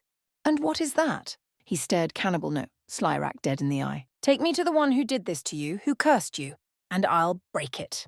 Slyrak was surprised. You would have me take your side in this flesh illusion, he questioned Naruto. You would have me fight for you, knowing that you will almost certainly not redeem your soul in its most essential form. Naruto nodded, without hesitation. He wasn't prepared for the booming laughter that followed. It rattled existence itself. Then we will fight, little mouse, Slyrak decreed as he spread his wings wide. We will warm the herd. We will shake the stars from heaven, find the one who struck me so, and tear him asunder. Let's do it. Slyrak flared his wings with eagerness as his voice called out, To battle, Tilda! Naruto planted a hand on his chest, reached out with his will, and pushed. Tilda unknown Tilda. Opening his eyes, he found himself surrounded by darkness. Sure, that ain't ominous at all. A deep, heavy breathing from some unheard direction sounded like something he should look into if that lizard had sent him here of all places. What was this place anyway? Slyrak's soul? No, it felt deeper, darker. He had followed the link that bound him, the curse that bound his very spirit, until it brought him here. Wherever here was, following the sound, he saw an opening appear and decided to stand against the wall and edge towards the opening. As he peeked around a corner, he beheld a man clad in dark armor, enveloped by a strange green aura not unlike Slyrak's flame when he unleashed it, standing before a fallen corpse, massive crimson and black dragon not dissimilar to that of Slyrak himself. Before he could continue watching, the man spoke to him. You can come out, Naruto Uzumaki. Hiding will avail you nothing in this plane. It just hard to be a ghost, didn't it? Warily, he edged his way around to face him fully. Ah, the man sighed. There he is, the child of prophecy. He who shall save or raise the world asunder. At long last we meet. Naruto felt his eyes widened in shock. No man from this realm could hope to know about the prophecy from his world. And yet this one claimed to. Clenching his fists, he approached cautiously. So you're Slyrak's old master, are you? A fist tightened behind his back. What? What are you called? Naruto Uzumaki, as I know you, it is only right that you know who I am. My name is Orion, and I am the last true Valyrian of the Freehold. The man spoke in an admittedly unsettling voice, sounding pleased by the tone. I am glad you came, to witness the beginning of my rise, he told him. Join me. As friends we could accomplish that which even your own limitations could not. Together we can save this world from the cold that is to come. Friends? He balked in confusion. Join you? After all you've done? And just who the hell is that dragon anyway? It ain't Slyrak. He doesn't look anything like him. The man merely chuckled. Beleriand was old, sick. He stated appreciatively about the apparent dragon he stood upon. Yet even his powers at their height could not have saved him. He stated, "Not from me," he told him, turning around, revealing unsettling green eyes and an even more foreboding aura to him, long pale hair stirring in an unseen breeze. Truly it was a mercy. Oh, crap. Tell me, young Naruto, Orion said eerily, if you could do what has been done, if you had the power, would you take it? The very air seemed to ripple around them as he chuckled hoarsely. A young man who only wants what all orphans desire and need, to know that they were loved. What? I was a child back then. How do you... He went to demand, now more than outraged of this man above him, shrouded by unknown and frightening power. Childhood evaporated once you came of age in your society. It has certainly been stripped away since, Orion remarked darkly. A boy made man when you lost that which was most important to you.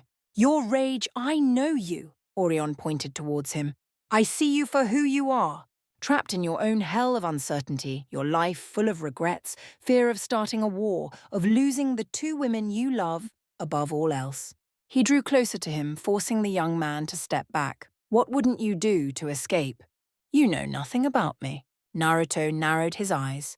I know this much. Together our dreams can become reality, he stated. All you have to do is let me in. He stepped back, unnerved. And why the hell would I do that? Because I can give you what you want, the long-dead spectre replied.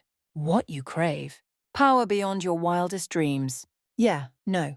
He brought both hands together and flared his chakra cloak, only to balk when nothing happened. Orion's grin gained an inch. You cannot contact Kurama here. It is your soul I wish to speak to, not his. Now let me in. However, this conversation was quite literally stopped as a new energy filled the cavern. The ground began to change from a dark black in the darkness to a sweltering red and then white in an instant as fire began to burn from nothing, a new voice growling as the newcomer made their presence known. You will release both my master and my soul, so that we may rejoin the song of the world and take you down. The ground erupted in a mix of molten lava and burning earth and blazing flame as a new entity unveiled themselves. A massive black and familiar dragon stepping through the inferno with a rumbling growl filling its throat and a very noticeable scowl on its face. Ah, my dear friend Slyrak, you finally show yourself after all these years to me, O Father of Fire, the man said, sounding rather pleased by this newcomer appearing in the middle of their conversation. The heart flame speaks and chooses you to give it voice, he remarked, seemingly pleased upon seeing the massive crimson and black monstrosity. I'll collect your soul, as I collected Beleriand's. You will be fuel for the fire that is to come. Beleriand was ready for death, Slyrak stated heatedly. The madness was upon him, the weakness. He all but growled the word. I am not so disadvantaged. The dragon reared back in a way that made Naruto gasp and then leap behind a wall.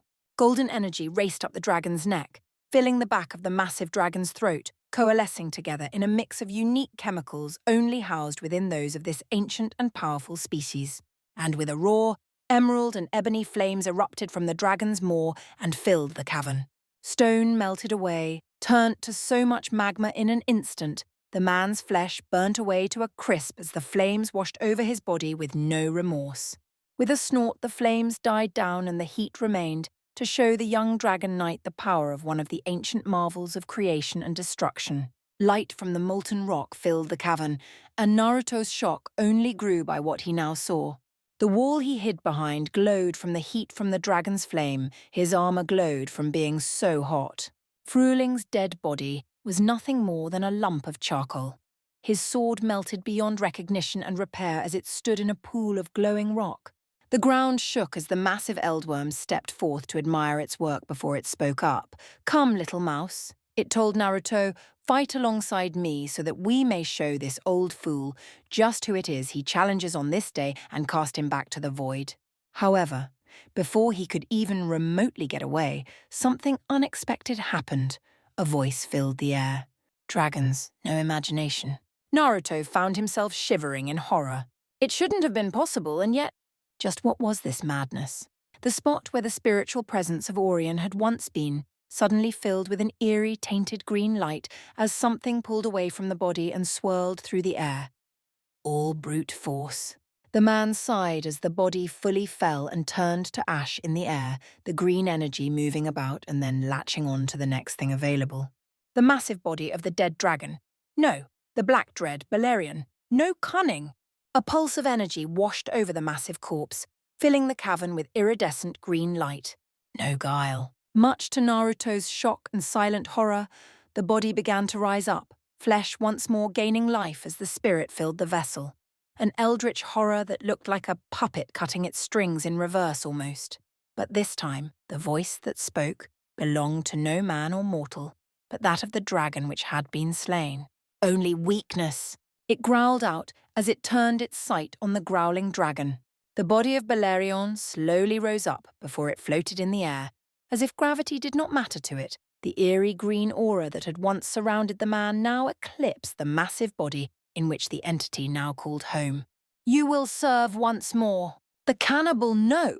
Slyrak narrowed its eyes, a growl filling the back of its throat. I did so once. Never again. Naruto stumbled as the cavern shook from the immense weight of the glowing dragon slammed into the floor of the cave. A roar shook the heavens and rattled the earth, forcing Naruto to cover her ears. From the sheer intensity of the war cry, the sheer depth of it was unlike anything he had heard. As if that wasn't enough, Slyrak bellowed his own challenge, the cavern shaking to the point that sections of the ceiling above cracked from his own outrage. Naruto cried out as he felt her ears ringing from the cries of the two dragons. The ground shook as Slyrak stomped down on the ground and then pushed off, massive gusts of wind pelting the young human as the massive dragon took to the air above. The corpse of Balerion charged forward with a snarl as Slyrak himself swooped down, claws prepped to tear his opponent apart. Swiping at his enemy's face, Slyrak drew first blood as his claws raked across the corpse's face before he swiped again, pushing Balerion's body back. However, if the possessor was deterred, it did not show it as the entity rammed its host's head up and slammed into Slyrak's face. With a snarl, it swiped its long, dark claws and slammed them into Slyrak's own neck to push the dragon back. Planting his feet, Slyrak snarled as he spun around, slamming his tail into his fellow dragon's face, causing the being to stumble before roaring in fury at its fellow dragon. Slyrak growled as he pushed off the ground, wings filling the air with claps of thunder from massive wing beat. Slyrak growled as he inhaled deeply, and Naruto gasped in shock. The glow within the back of the dragon's throat was far more intense, the heat unbearable. The being possessing Balerion followed suit, eerie green energy gathering in front of the corpse's maw before the two dragons simultaneously bellowed. Black and crimson flame collided with eerie green and ebony. The cavern shook as the two flames pushed one another back and forth in a stalemate that would only end if one gave in. However, Slyrak wasn't called the Father of Fire without reason, and with a roar, he overwhelmed the black, crimson fire and bathed the dead dragon's body in his flame, pushing it back with a cry of agony. The flames quickly died, and Naruto was watching the fight in mesmerization as the body of Balerion raised its right wing up. Skriok tilde! Snarling in contempt, it slamming the limb down in a manner similar to a punch into the earth and ripping the ground apart as massive ruptures filled the cavern and the earth did his bidding, rising up and slamming into Slyrak with enough force to push him back with a cry. At the same time, the corpse charged forward as the rock it had upturned crumbled apart and rammed its horns right into Slyrak's chest. Rock! A shriek of agony filled the air as Slyrak was impaled upon the horns of Balerion's corpse and then pulled off. Naruto gasped in shock and then cursed as he began to run as he watched Slyrak begin to fall towards her direction. Oh shit, Tilda, why did he not move when he had the chance? Slyrak crushed upon the ground and filled the air with smoke and dust. Naruto waved his hand in front of him and watched as the dust settled. Naruto slowly looked out from his hiding spot and watched in silence as the glowing dragon approached Slyrak. Heavy thuds filled the air as the glowing form of Balerion drew nearer. I smell your fear, the body growled out towards the rising fire dragon. If Slyrak was defeated, he did little show that he was out of the fight, his mouth filled with fire, his eyes narrowed in rage. Only my hate! Slyrak snarled as he leapt at the corpse, surprising both Naruto and the entity possessing Belerion. Sharp teeth latched down on the glowing dragon's throat. Rog! A pained cry filled the air as they dug in and began to rip into the flesh. Blood spurted from Belerion's throat and filled the air as the massive eldworm was bitten into by the throat. Naruto knew that if this continued, two things would happen. Slyrak would perish, and then he would follow shortly after. That wouldn't do. He quite liked being alive. With his mind made up, he charged in towards the grappling dragons, knowing what he planned on doing was both reckless and stupid. Leaping off a cliff, he landed on Slyrak's back and raced up towards their heads as they grappled one another. The entity possessing Belerion snarled as it slammed one of the claws down onto Slyrak's head, pushing the red dragon off and ripping off a massive chunk of flesh in the process. There, a weak point in the dragon's chest. Seeing his opening, Naruto cried out, pulled his hand back and called upon his chakra. From there, he began to focus and form his most overused technique as he condensed and rotated his energy to form a towering ball of light. He jumped off Slyrak by the shoulder, flipped in the air, thrust the orb of energy in front of him, and then stabbed it into the wound, piercing the possessed corpse in the heart with the rotating ball of condensed energy. Rasengan! The teen called out as he gave his all to ending the curse placed upon Slyrak. The body of Belerion cried out while it stumbled back with a wail of agony. At the same time, Slyrak looked up and noticed the young man standing on the corpse's chest and stabbing it in a vital area and smirked. Brave little mouse, he commented as he watched it unfold before his eyes. Naruto cried out as his Rasengan was shattered and he was hit by the now cracking body of Belerion and fell from the air, only to stop as a dark scaled skin filled the space beneath him, catching him before he could hit the ground. He didn't need to look back to see Slyrak's aid. He used his wing as another vantage point to bounce off, conjure a Rasen Shuriken to his hand. Orion's shattered spirit howled at them. Fools! If you slay me, nothing will save this world from the cold. The long night, I don't care. The jutsu struck true and obliterated him. The possessed corpse roared a final cry in death, and then bright light filled the cavern, energy lashing out like lightning before it ended in an instant. The massive cadaver falling to the ground truly dead once and for all. Slyrak allowed Naruto to slip down from his wing where he looked at the smoking corpse of the dead dragon. Orion, Naruto muttered in uncertainty. Gone. Destroyed. Better to return, Slyrak stated calmly, now that the fighting was over. And young Belerion, his soul, lost, he stated, the world around cracking apart before the two of them found themselves out in the real world. We did it then. We did, little mouse, Slyrak snorted. Naruto leapt down and looked at the dragon in uncertainty. So what? He didn't finish as he watched as the cannibal know, as Slyrak turned and presented himself to Naruto almost as if, oh, well, he had a dragon now. Huh, what do you know? How does one respond to such a thing? You fought well, he told Slyrak. You honor me, Slyrak said, pleased by his choice. As you honor me, Naruto said, smiling. Apparently that was what you say to a dragon, Kurama interjected with a sullen sigh. And you'd both honor me by explaining what the hell knocked me out back there. I'll tell you all about it. Climbing upon the dragon's back, Naruto inhaled deeply and laughed a little, ready to take the first step into becoming a dragon lord. Even from here, he could see a great many people watching from the city cliffs above. With Slyrak's sheer size, they were impossible to miss. There could be no ignoring this. History would write this day as the Song of Flames, but to Naruto, it was the day he had gained a great and irreplaceable friend. Many wouldn't understand his reasoning or his thoughts, but Naruto could have cared less. He simply helped a lost soul regain freedom. One hell of a wedding gift indeed. Slyrak beat his wings once, angling towards the cliff. Now then, little mouse, let us meet these mates of yours. Together they took flight. Chapter 31. Look what you turned me into. Look what I've become. All of the pain I've been through. Fool! You cannot hope to stand against the whole of Westeros, let alone the world. Yeah, about that. I have a dragon now. Your argument is invalid. Even so, you wouldn't dare kill me. You need me alive. When did I say that? Wait! Tilda, how does it feel? Someone was coming.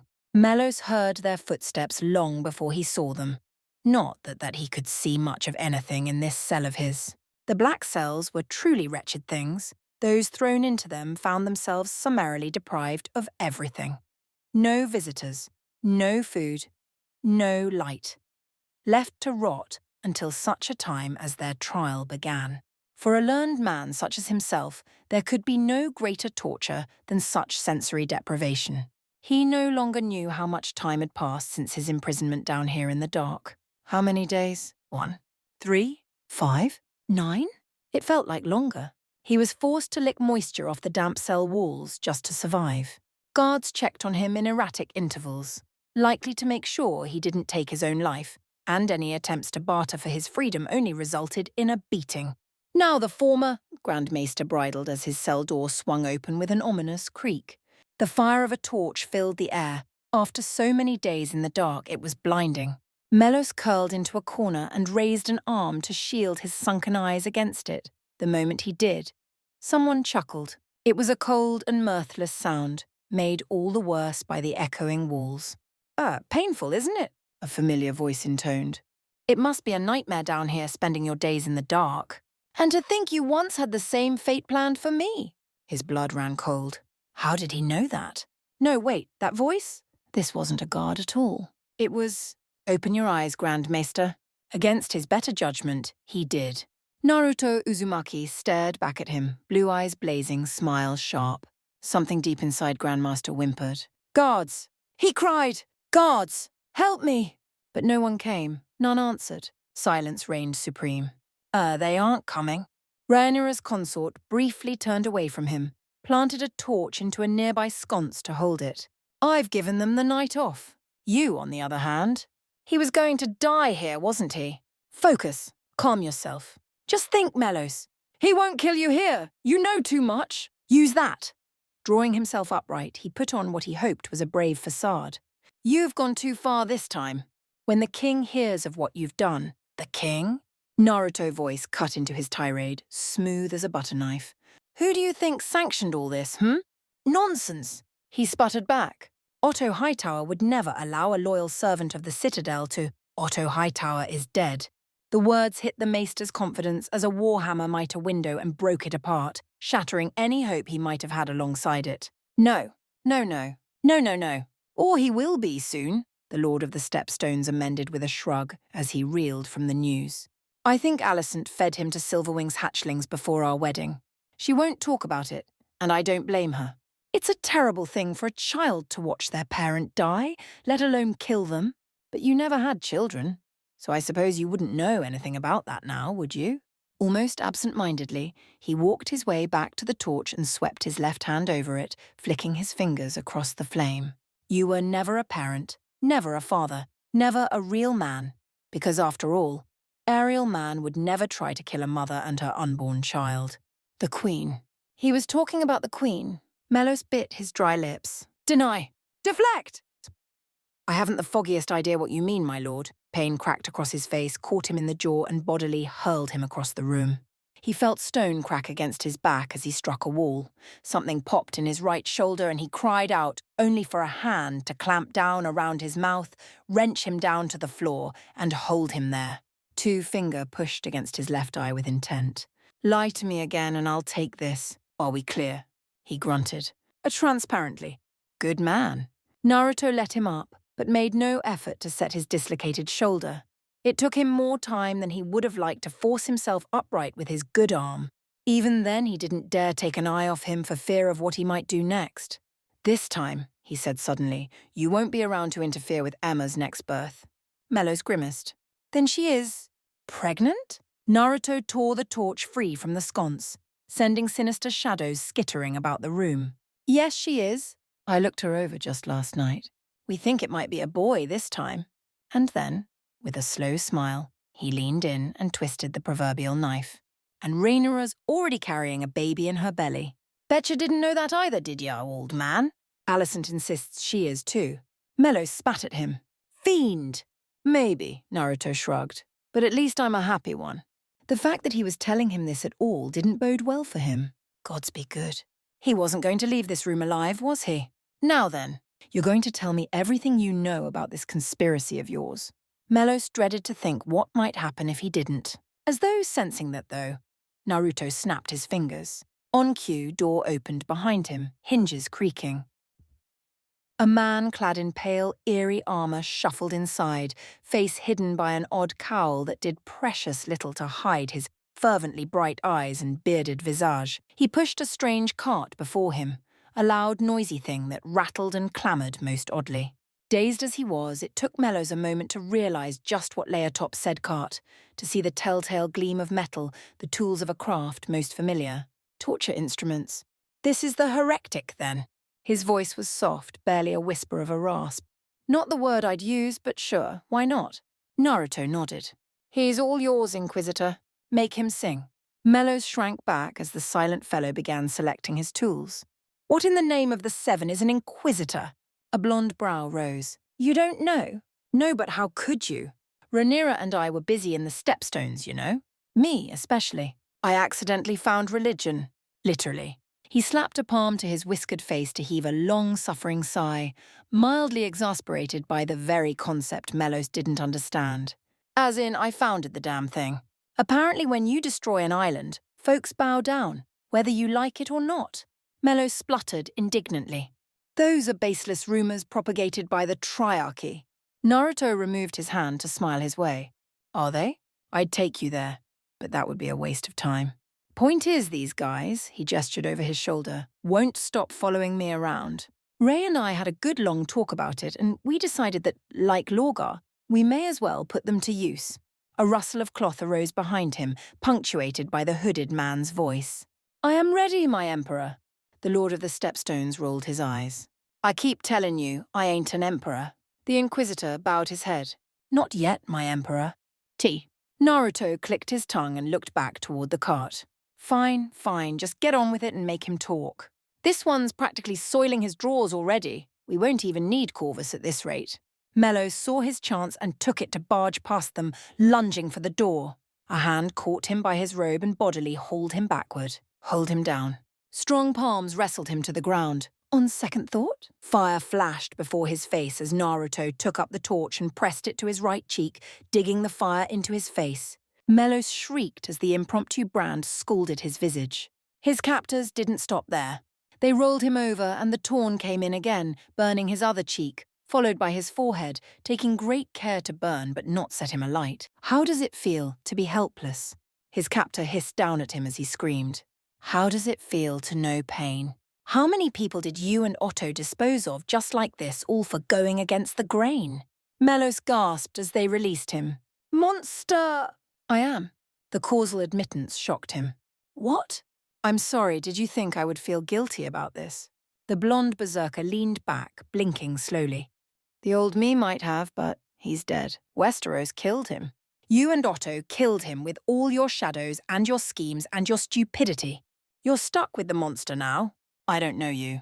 I don't particularly care about you. I can't even call you an ant, because that would mean acknowledging your meager existence when I squashed you. Madman! Maybe. Look what you turned me into.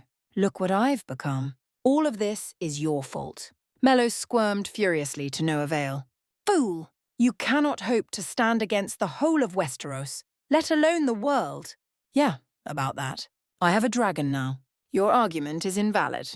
Even so, you wouldn't dare kill me. You need me alive. Naruto blinked just once. When did I say that? Then the Inquisitor brought out the shackles. Wait! They did not. In short order, the once proud Grand Maester found himself dragged to a wall and chained there.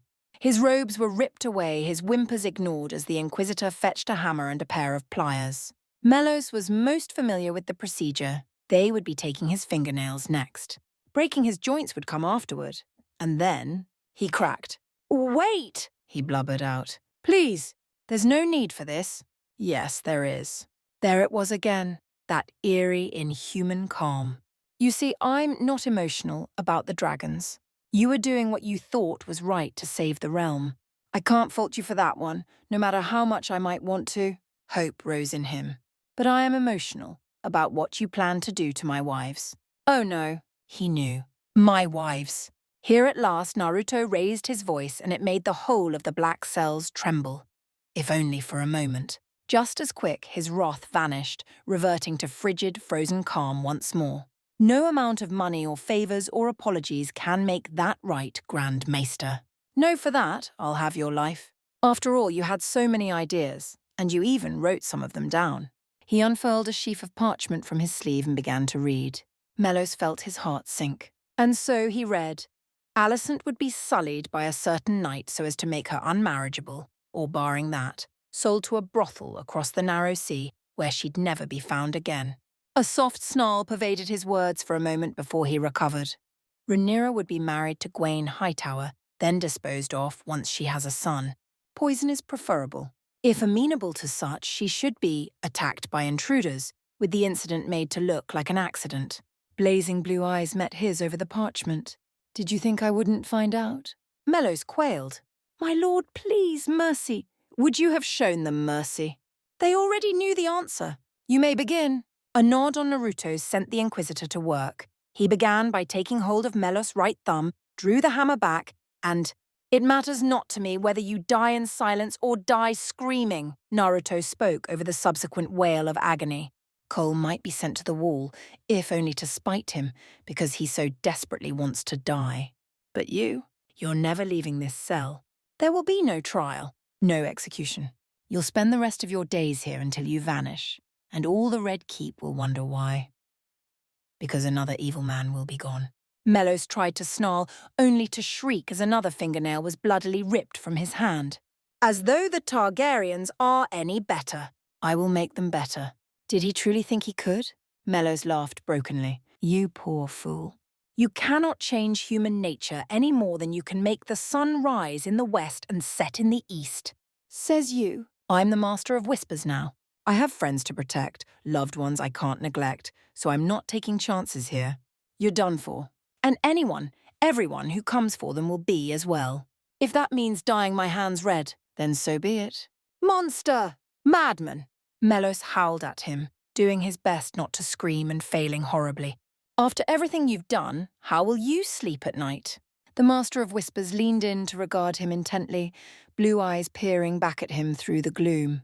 4 words were his reward, next to my wives. Chapter 32. 3 they are, and threefold their dynasty shall be. All must choose their sides in the war to come. Which will you choose? Tilda. In the dark, Criston Cole awaited his death. And why shouldn't he? He was a ruined man, battered, beaten and broken besides, missing an eye to boot. He had little left in him beyond a deep-rooted weariness and an aching loneliness, a burning desire not to be free of his chains, but rather this very life. He'd long since told the torturers all they wanted to know in the hope that one of them would end his suffering. They had not. What was the punishment for assaulting a royal these days? Beheading? Burning at the stake? Drawing and quartering? One of those was cleaner than he deserved, but any death was better than none. By the gods, he just wanted it all to end. Hadn't he said enough? Seen enough? Suffered enough? Apparently not, because his captors had left him here to languish in the dark like a rat. Or maybe he was a rat, skittering in the gloom, foraging for crumbs upon the cold stone floor. No, that way lay madness. His body and will were long since broken, but his mind he would keep. He had to. He must. Right? It was no use. In truth, he no longer knew how long he'd lived down here. Not long enough for his wounds to heal, certainly. Someone had been kind enough to bandage the ruined half of his face with a dirty rag. But that was all. They weren't feeding him. Like all other prisoners before him, he was left to waste away, to lick moisture from the dank walls to sustain himself. He wasn't sure why he bothered. It wasn't enough. He could feel himself withering away, wasting with every day. He'd long since become delirious, drifting in and out of consciousness. Sleep offered no reprieve. Nightmares haunted him. Dark had his dreams been of late. He was losing the ability to distinguish truth from reality. Gibbering horrors plagued him, and sometimes, when he tried to focus his thoughts, he heard the chatter of rats in the walls. He was going to be devoured, either by them or his own broken mind. But what was that just now? A noise in the dark? The door to his cell opened abruptly, startling him terribly.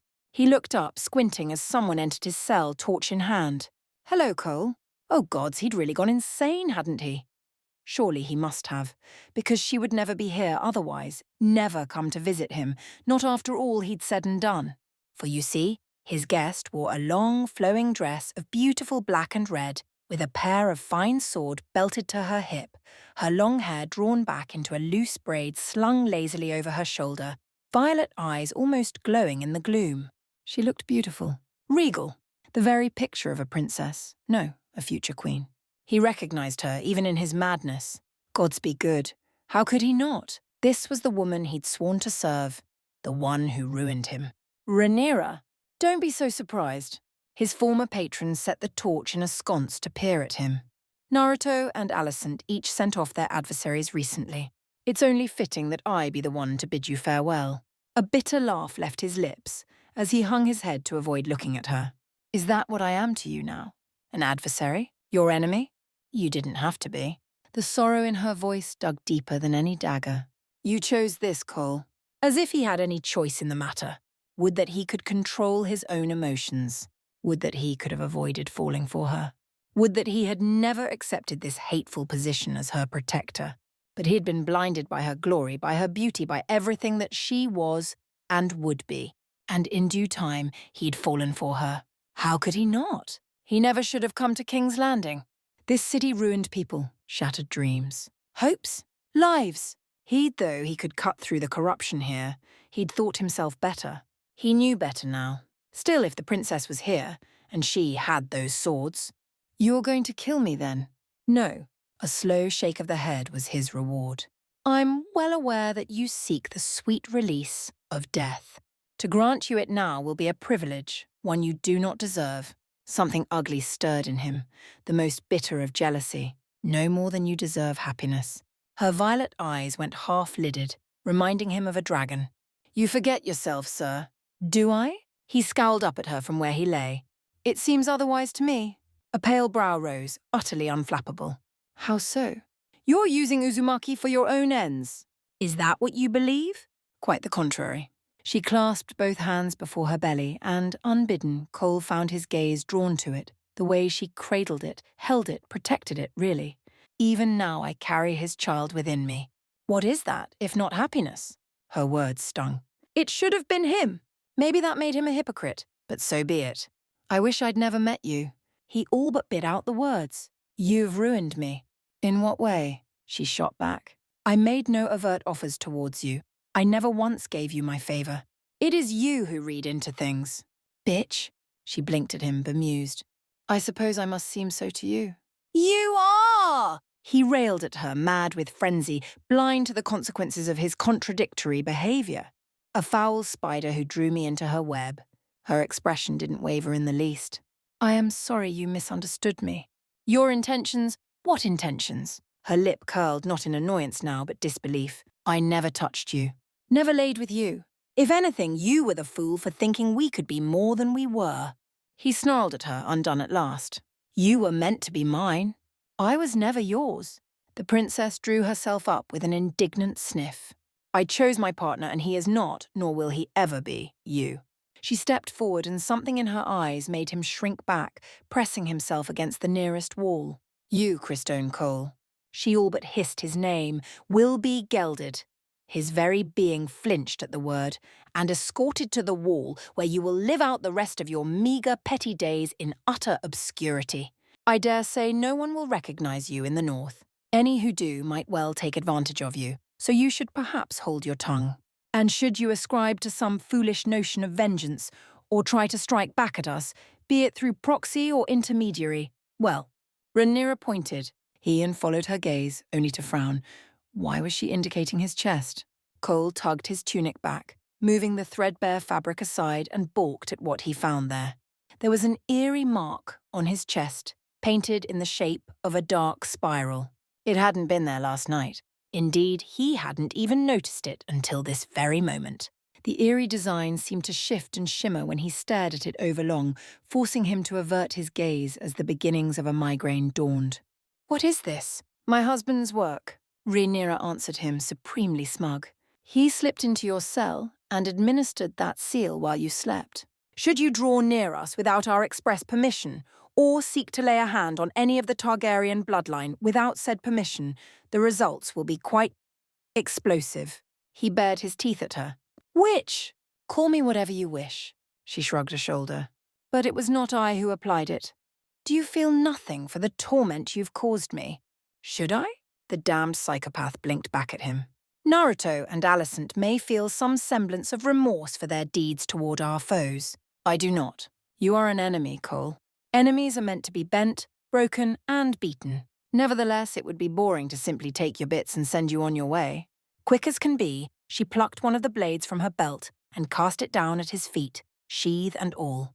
Cole balked at it, fearing a trap. What is this? A trick?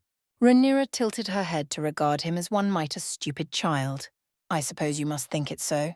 Best me and I'll grant you a quick death. I may even allow you to leave this cell, if you so wish. She was offering him release, in one form or another. He licked his chapped lips and glanced toward the blade. You can't be serious. You're no match for me. I quite disagree. She drew her own weapon with a flourish, and he realized it wasn't a blade at all, but a long fencing dagger of some sort. I've been training most diligently from the moment I met my husband, and you are presently far from your prime. Cole moved forward just a touch. Rhaenyra kicked the blade his way. Pick it up. He looked at the blade. Pick it up, she demanded. Inched forward now. Pick it up, she crooned, or I shall call my guards and have them take your leg as well. Anger seized him. So be it. He'd wipe that smug smile from her face. His body moved quickly, his hand lunging forward as he snatched the blade up, ripping it free from its sheath. It was a good blade, excellent sharpness, and decent weight besides it. Muscle memory served him well, and he found himself settling into a familiar stance. If he was to die either way, he would be spiteful. Rhaenyra didn't bat an eyelash, not even when he stabbed for her belly and the child within. Much to his surprise, she slapped his sword aside with ease, forcing it high, leaving him wide open. A flash of silver was his only warning before her sword flickered in and cut horizontally across his throat. It was a shallow cut. Had she used more force, he would have had his trachea severed outright. It still stung and wept blood, forcing him to clamp a hand over the wound. He backed away, eyes wide, as his mind reeled from this unexpected development. What was this strength? She was just a girl. Only a woman. A spoiled brat of a princess. She shouldn't be this strong. Slow, she chided him. You used to be much faster than this.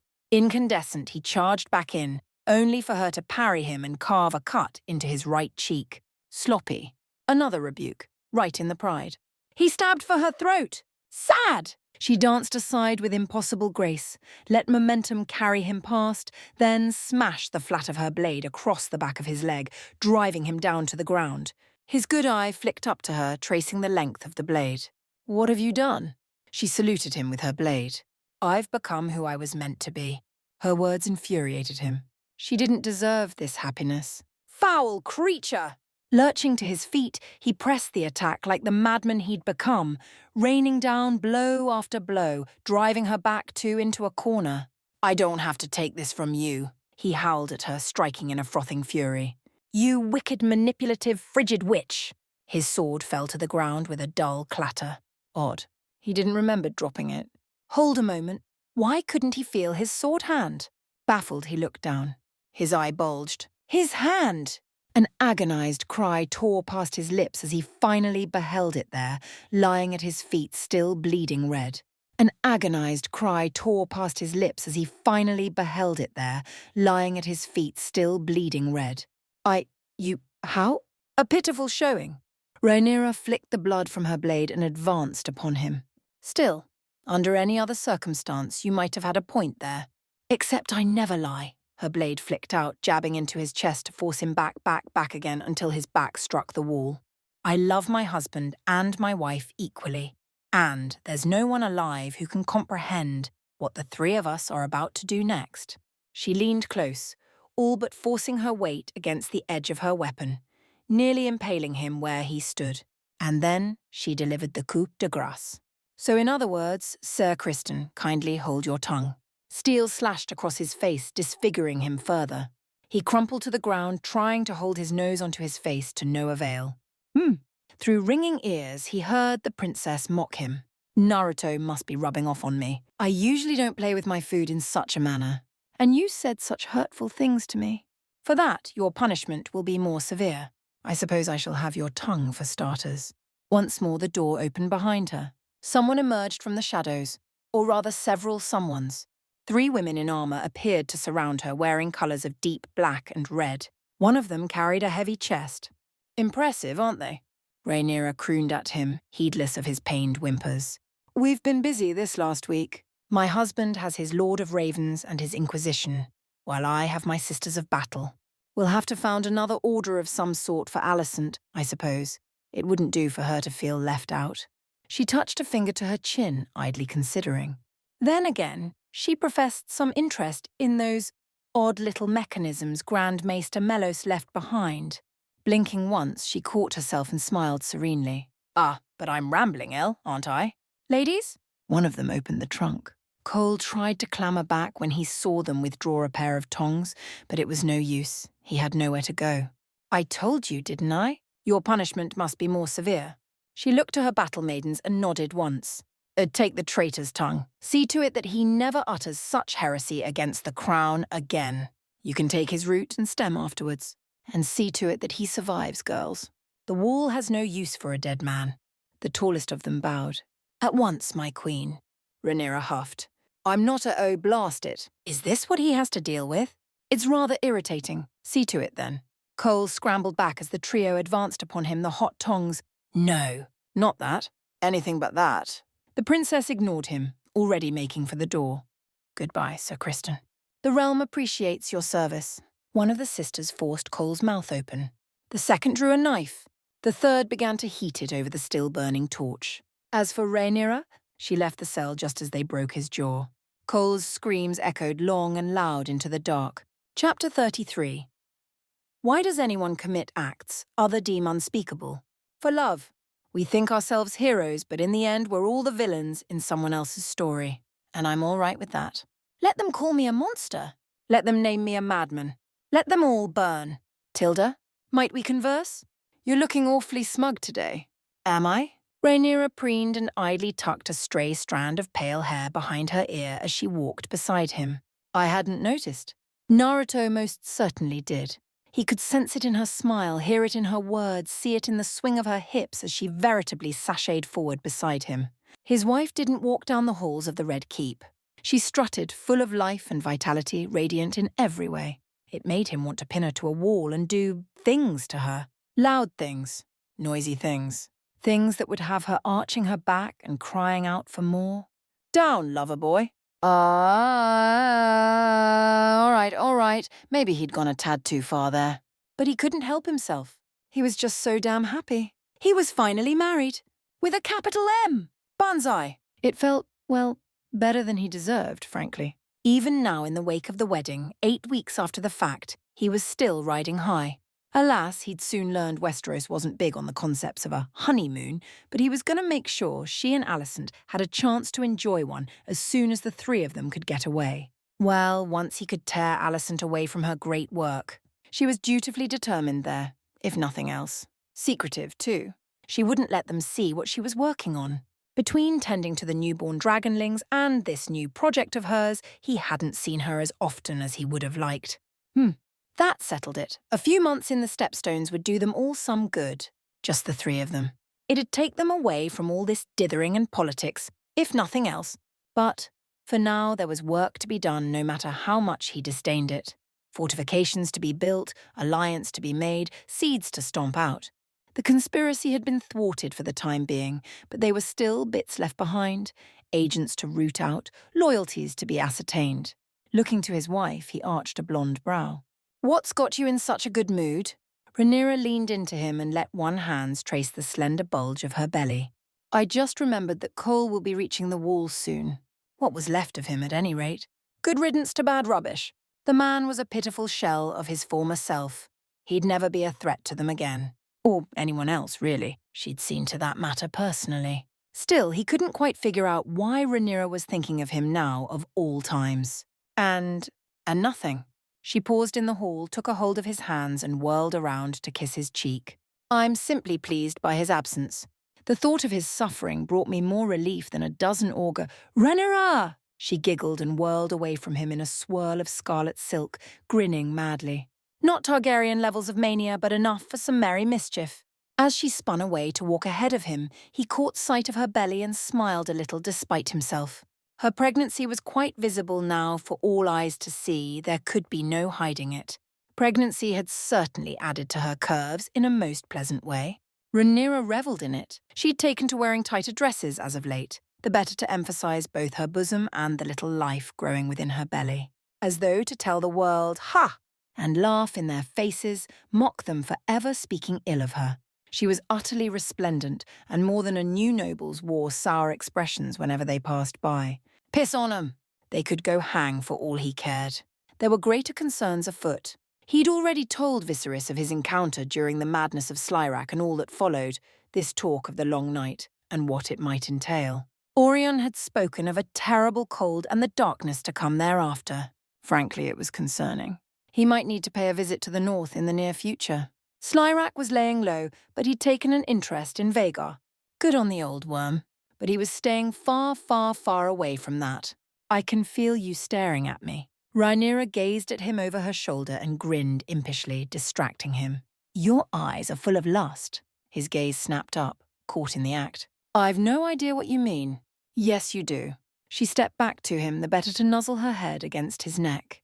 In truth, I find it rather pleasant, knowing you desire me that badly. Her lips brushed his chin, tempting him, teasing him now as she reached down with one hand, fingers delving lower across his tunic. Father has no need of us today. We could always snatch up Alicent, find an empty room, and... She whispered the rest into his ear and his throat went dry. Unbidden, he found himself looping an arm around her waist and pulling her close, drawing her in for a scorching kiss. Simultaneously, her hands rose to touch his shoulders as his palms brushed her breasts. He wanted her. She wanted him just as badly, if not more so. Already she was tangling her left leg against his, twining their bodies ever wait. Barroom. She gasped the second word out between frantic kisses as his fingers parted the folds of her dress. We need to find a room. Easy enough. Passing a stone bench overlooking the gardens, he took her by the hand and made for the nearest door he could find. If the room within was occupied by someone, they'd order them out. Alas, it was not to be. Someone rounded the corner ahead of them before they could reach their destination. He didn't notice at first, but Rhaenyra did, because she went completely and utterly still against him, so much so that he couldn't miss it. Following her gaze, he found the culprit. Alejandra Martell looked lovely as always. Today she wore a fiery amber dress of slender diaphanous silk, both smooth and snug in all the right places. Her expression was another matter. Ah, there you are, princess. Though her smile was sweet, her eyes were sharp. I'd begun to think you were avoiding me. Rhaenyra's expression proved a study of contrasts. Her eyes were wide, cheeks flushed with concern. I've not been avoiding you.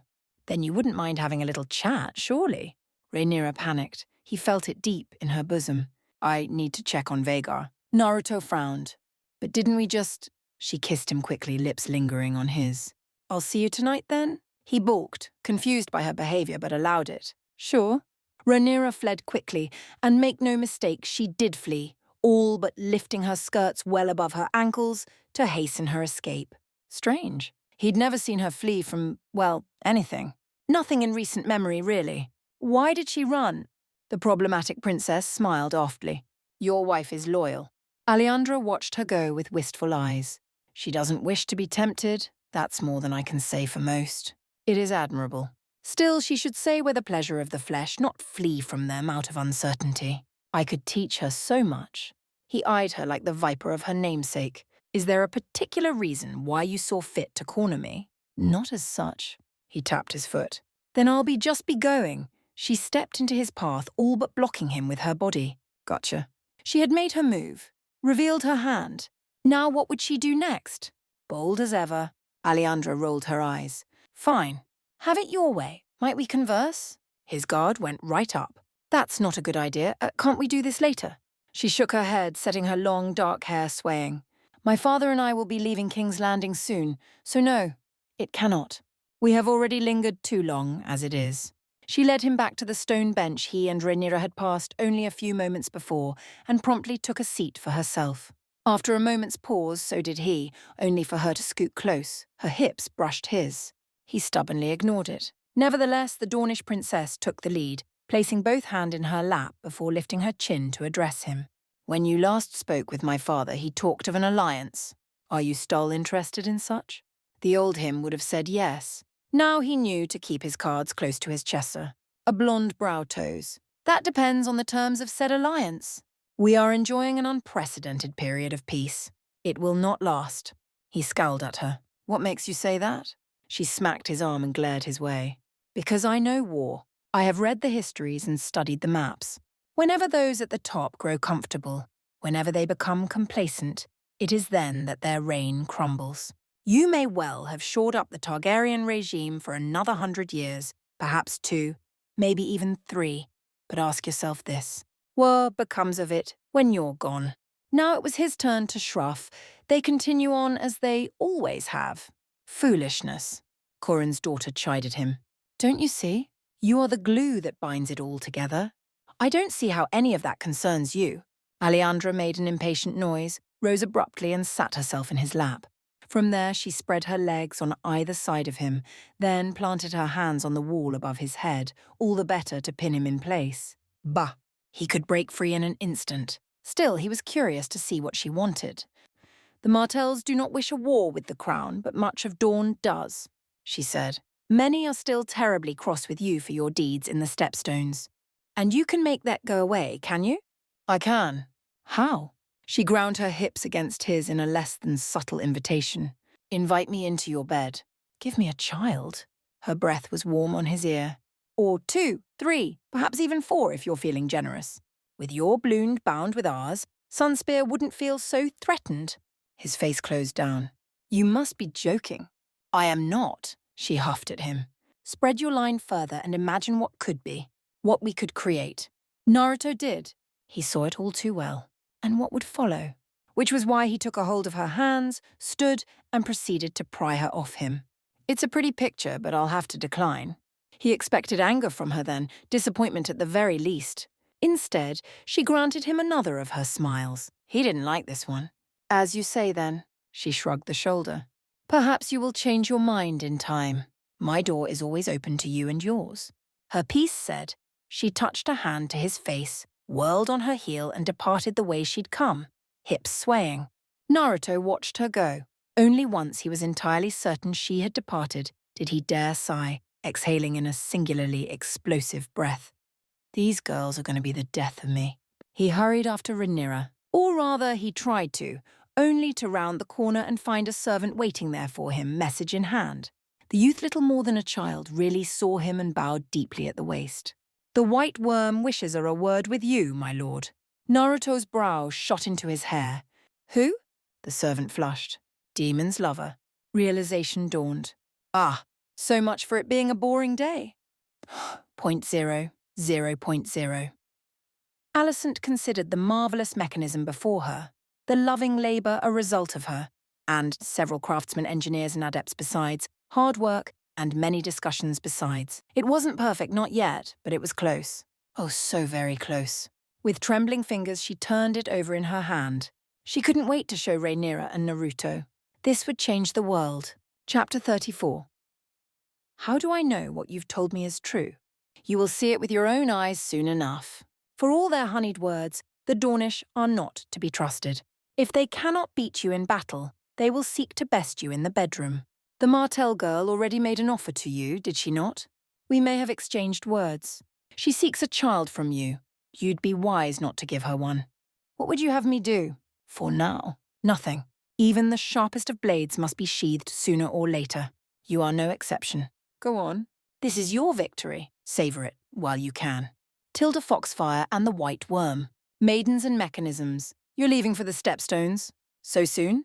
Viserys was sad to see them go. It was only natural, really. No parent wanted to let their child go, however briefly, and while they would be but a short dragonflight away, he was still loath to loose them. No more than ever, given Rhaenyra was carrying his future grandchild. Naruto felt for him, really. He did, but they needed time away from the Red Keep, and so together here they were, facing him before the Iron Throne. "We won't be far, father," Rhaenyra reassured him. "I promise to return before I give birth." "I should certainly hope so." The king chuckled as he leaned back upon the throne, but there was a certain strained edge to his voice, an anxiety one simply couldn't miss. "Your mother would be terribly cross with you otherwise." His daughter laughed a little at that and looked past him searchingly. "Where's Demon?" Here at last the king's smile became more genuine. "Visiting Driftmark. He flew off on Caraxes just this morning." Naruto resisted the urge to roll his eyes. It was so very like Demon to strike off on his own without saying anything to them. Frankly, it was a miracle he'd told Viserys where he was going at all. He supposed that was a sign of mending bridges between the two, but still. Visiting, Rhaenyra's face lit up with ill-concealed delight.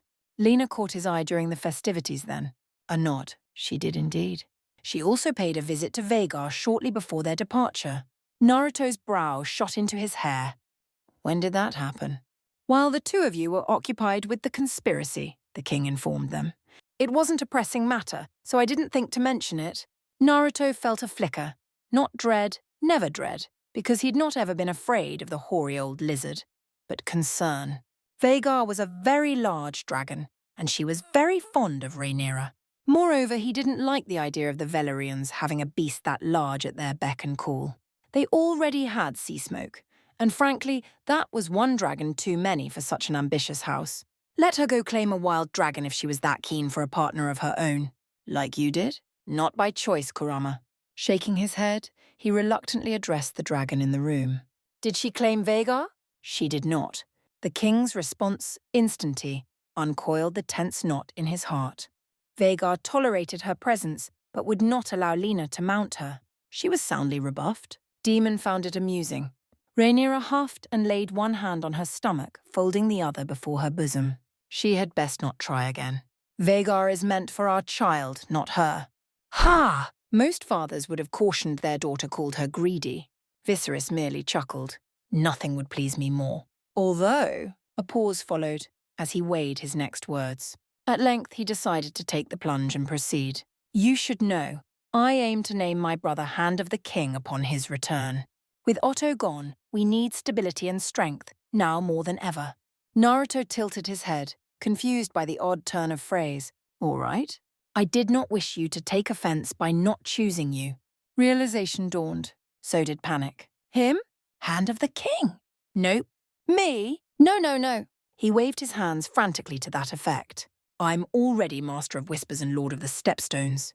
I don't want a third title, let alone that kind of responsibility, you know." The king relaxed. "That is good to hear. I wish no ill between us." Heat crept up Naruto's neck. "Kinda hard for that to be since I'm married to your daughter." Rhaenyra hummed happily, blind to the byplay. "Still, that was kind of you, father. Is there anything else?" "There is another matter." As they looked on, Viserys withdrew a thinly wrapped piece of parchment from his sleeve. "Another missive arrived from Old Town this morning.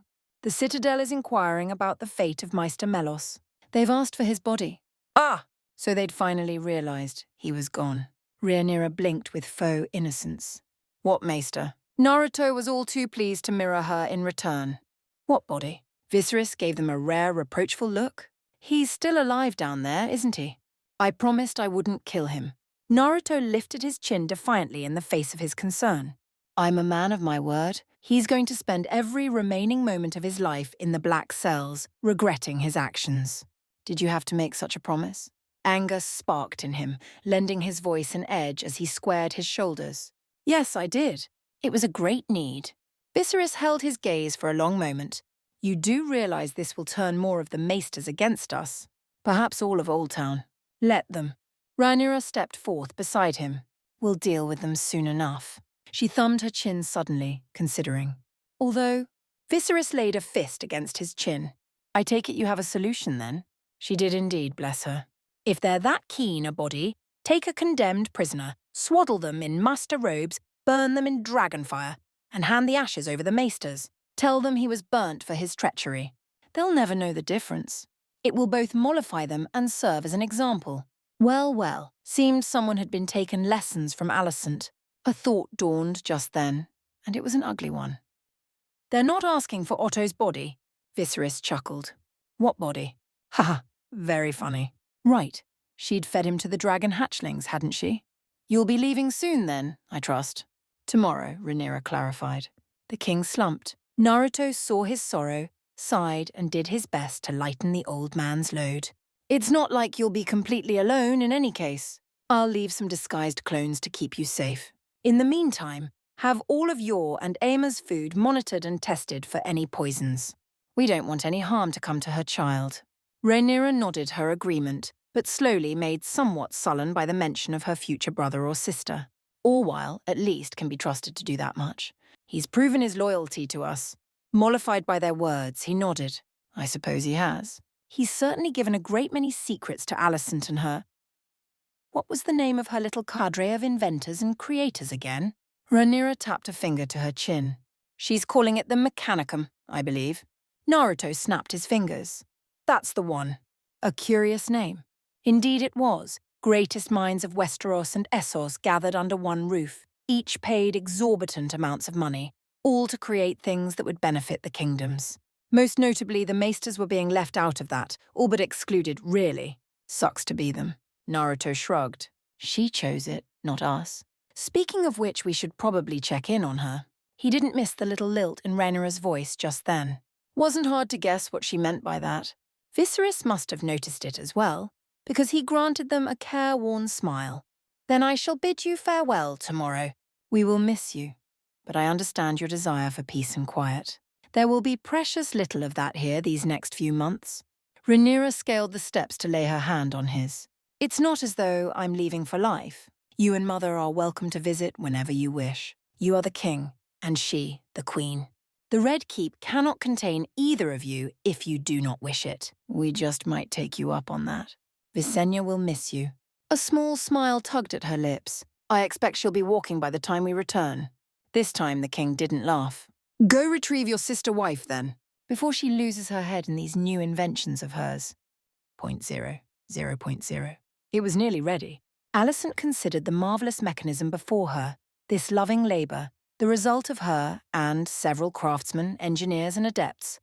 Hard work, and many discussions besides. She could not claim credit for this alone, nor would she, but neither could she conceal the little flicker of pride in her heart at the sight of it. It wasn't perfect, not yet, but it was close.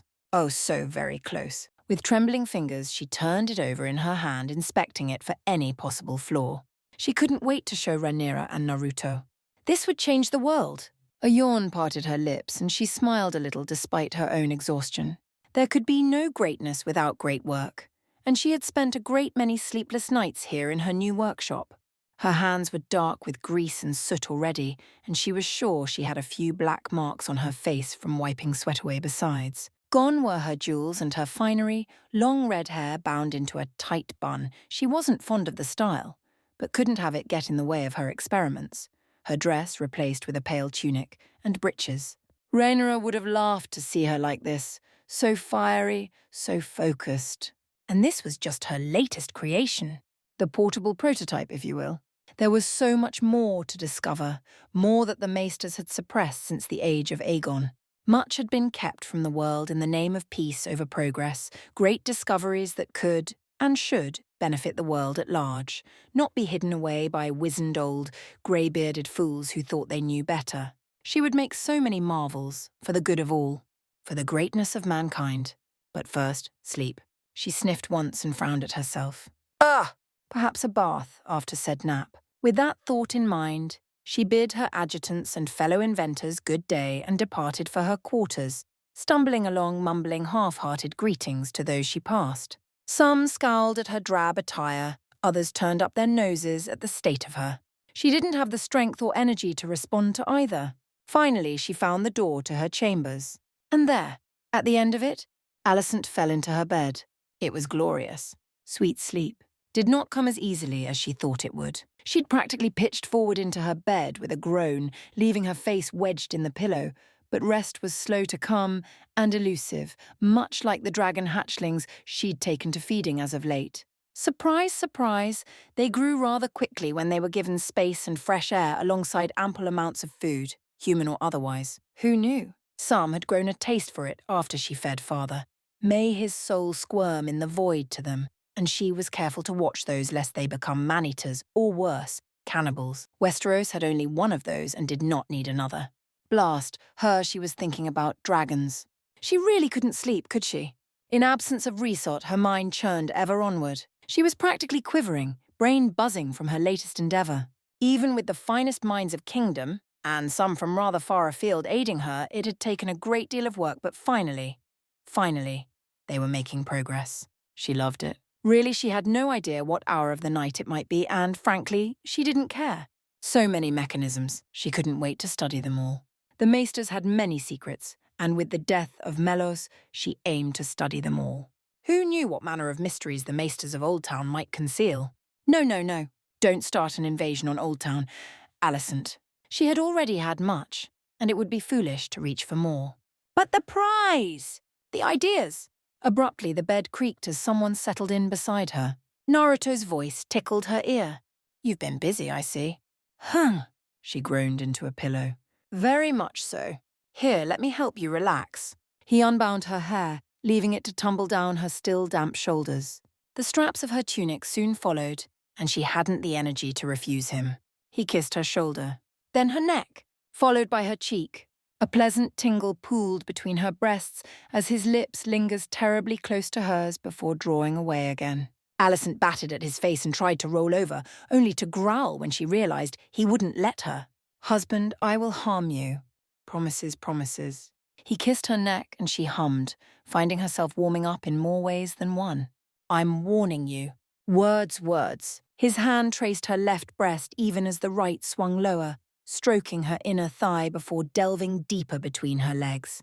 She felt, rather than saw, flicker of chakra danced across his fingers, and she had an instant to wonder what in the world he was up to before she decided to, by the gods, that was bliss, more. She gasped and suddenly saw stars, leaving her body bucking against him as she found sudden and unexpected release.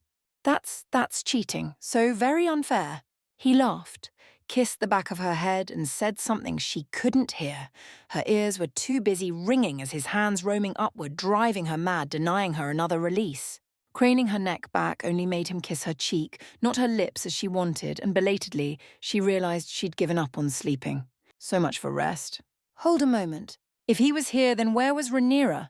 They were never far from one another. Hello there. Warm lips ghosted across the back of Alicent's neck, and quite suddenly, she had her answer. She'd slipped through the door when she wasn't looking. Reeling a little, she had time enough to look back before they switched positions on her, leaving her perilously pinned between the two of them with no hope of escape. Wait, she tried to plead before they could distract her further. I've something to show the two of you.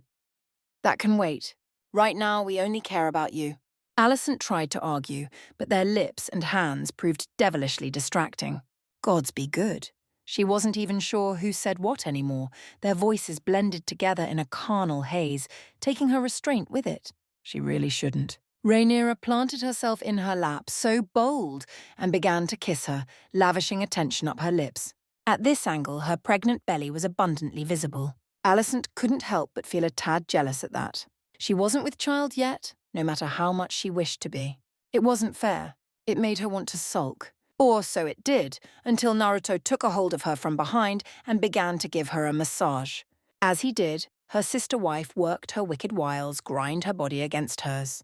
Funny enough, it was the massage that broke Alicent, not the kisses. Those strong fingers kneaded her shoulders with expert care, followed by her arms, soon her breasts, then finally her hips and hindquarters, working out each knot with careful care. It was too much. Alicent Targaryen, she was a Hightower no longer, regardless of what some might say, gave in with a groan and let them have their way with her. It felt good to be dominated, to lean back and let them lavish care on her aching body, her in her bed. Or in the bath. She rather liked the sound of that last one, come to think of it. If this was a dream, she didn't want to wake up. Her inventions could wait a while longer. Giving in never felt so good. The future awaited.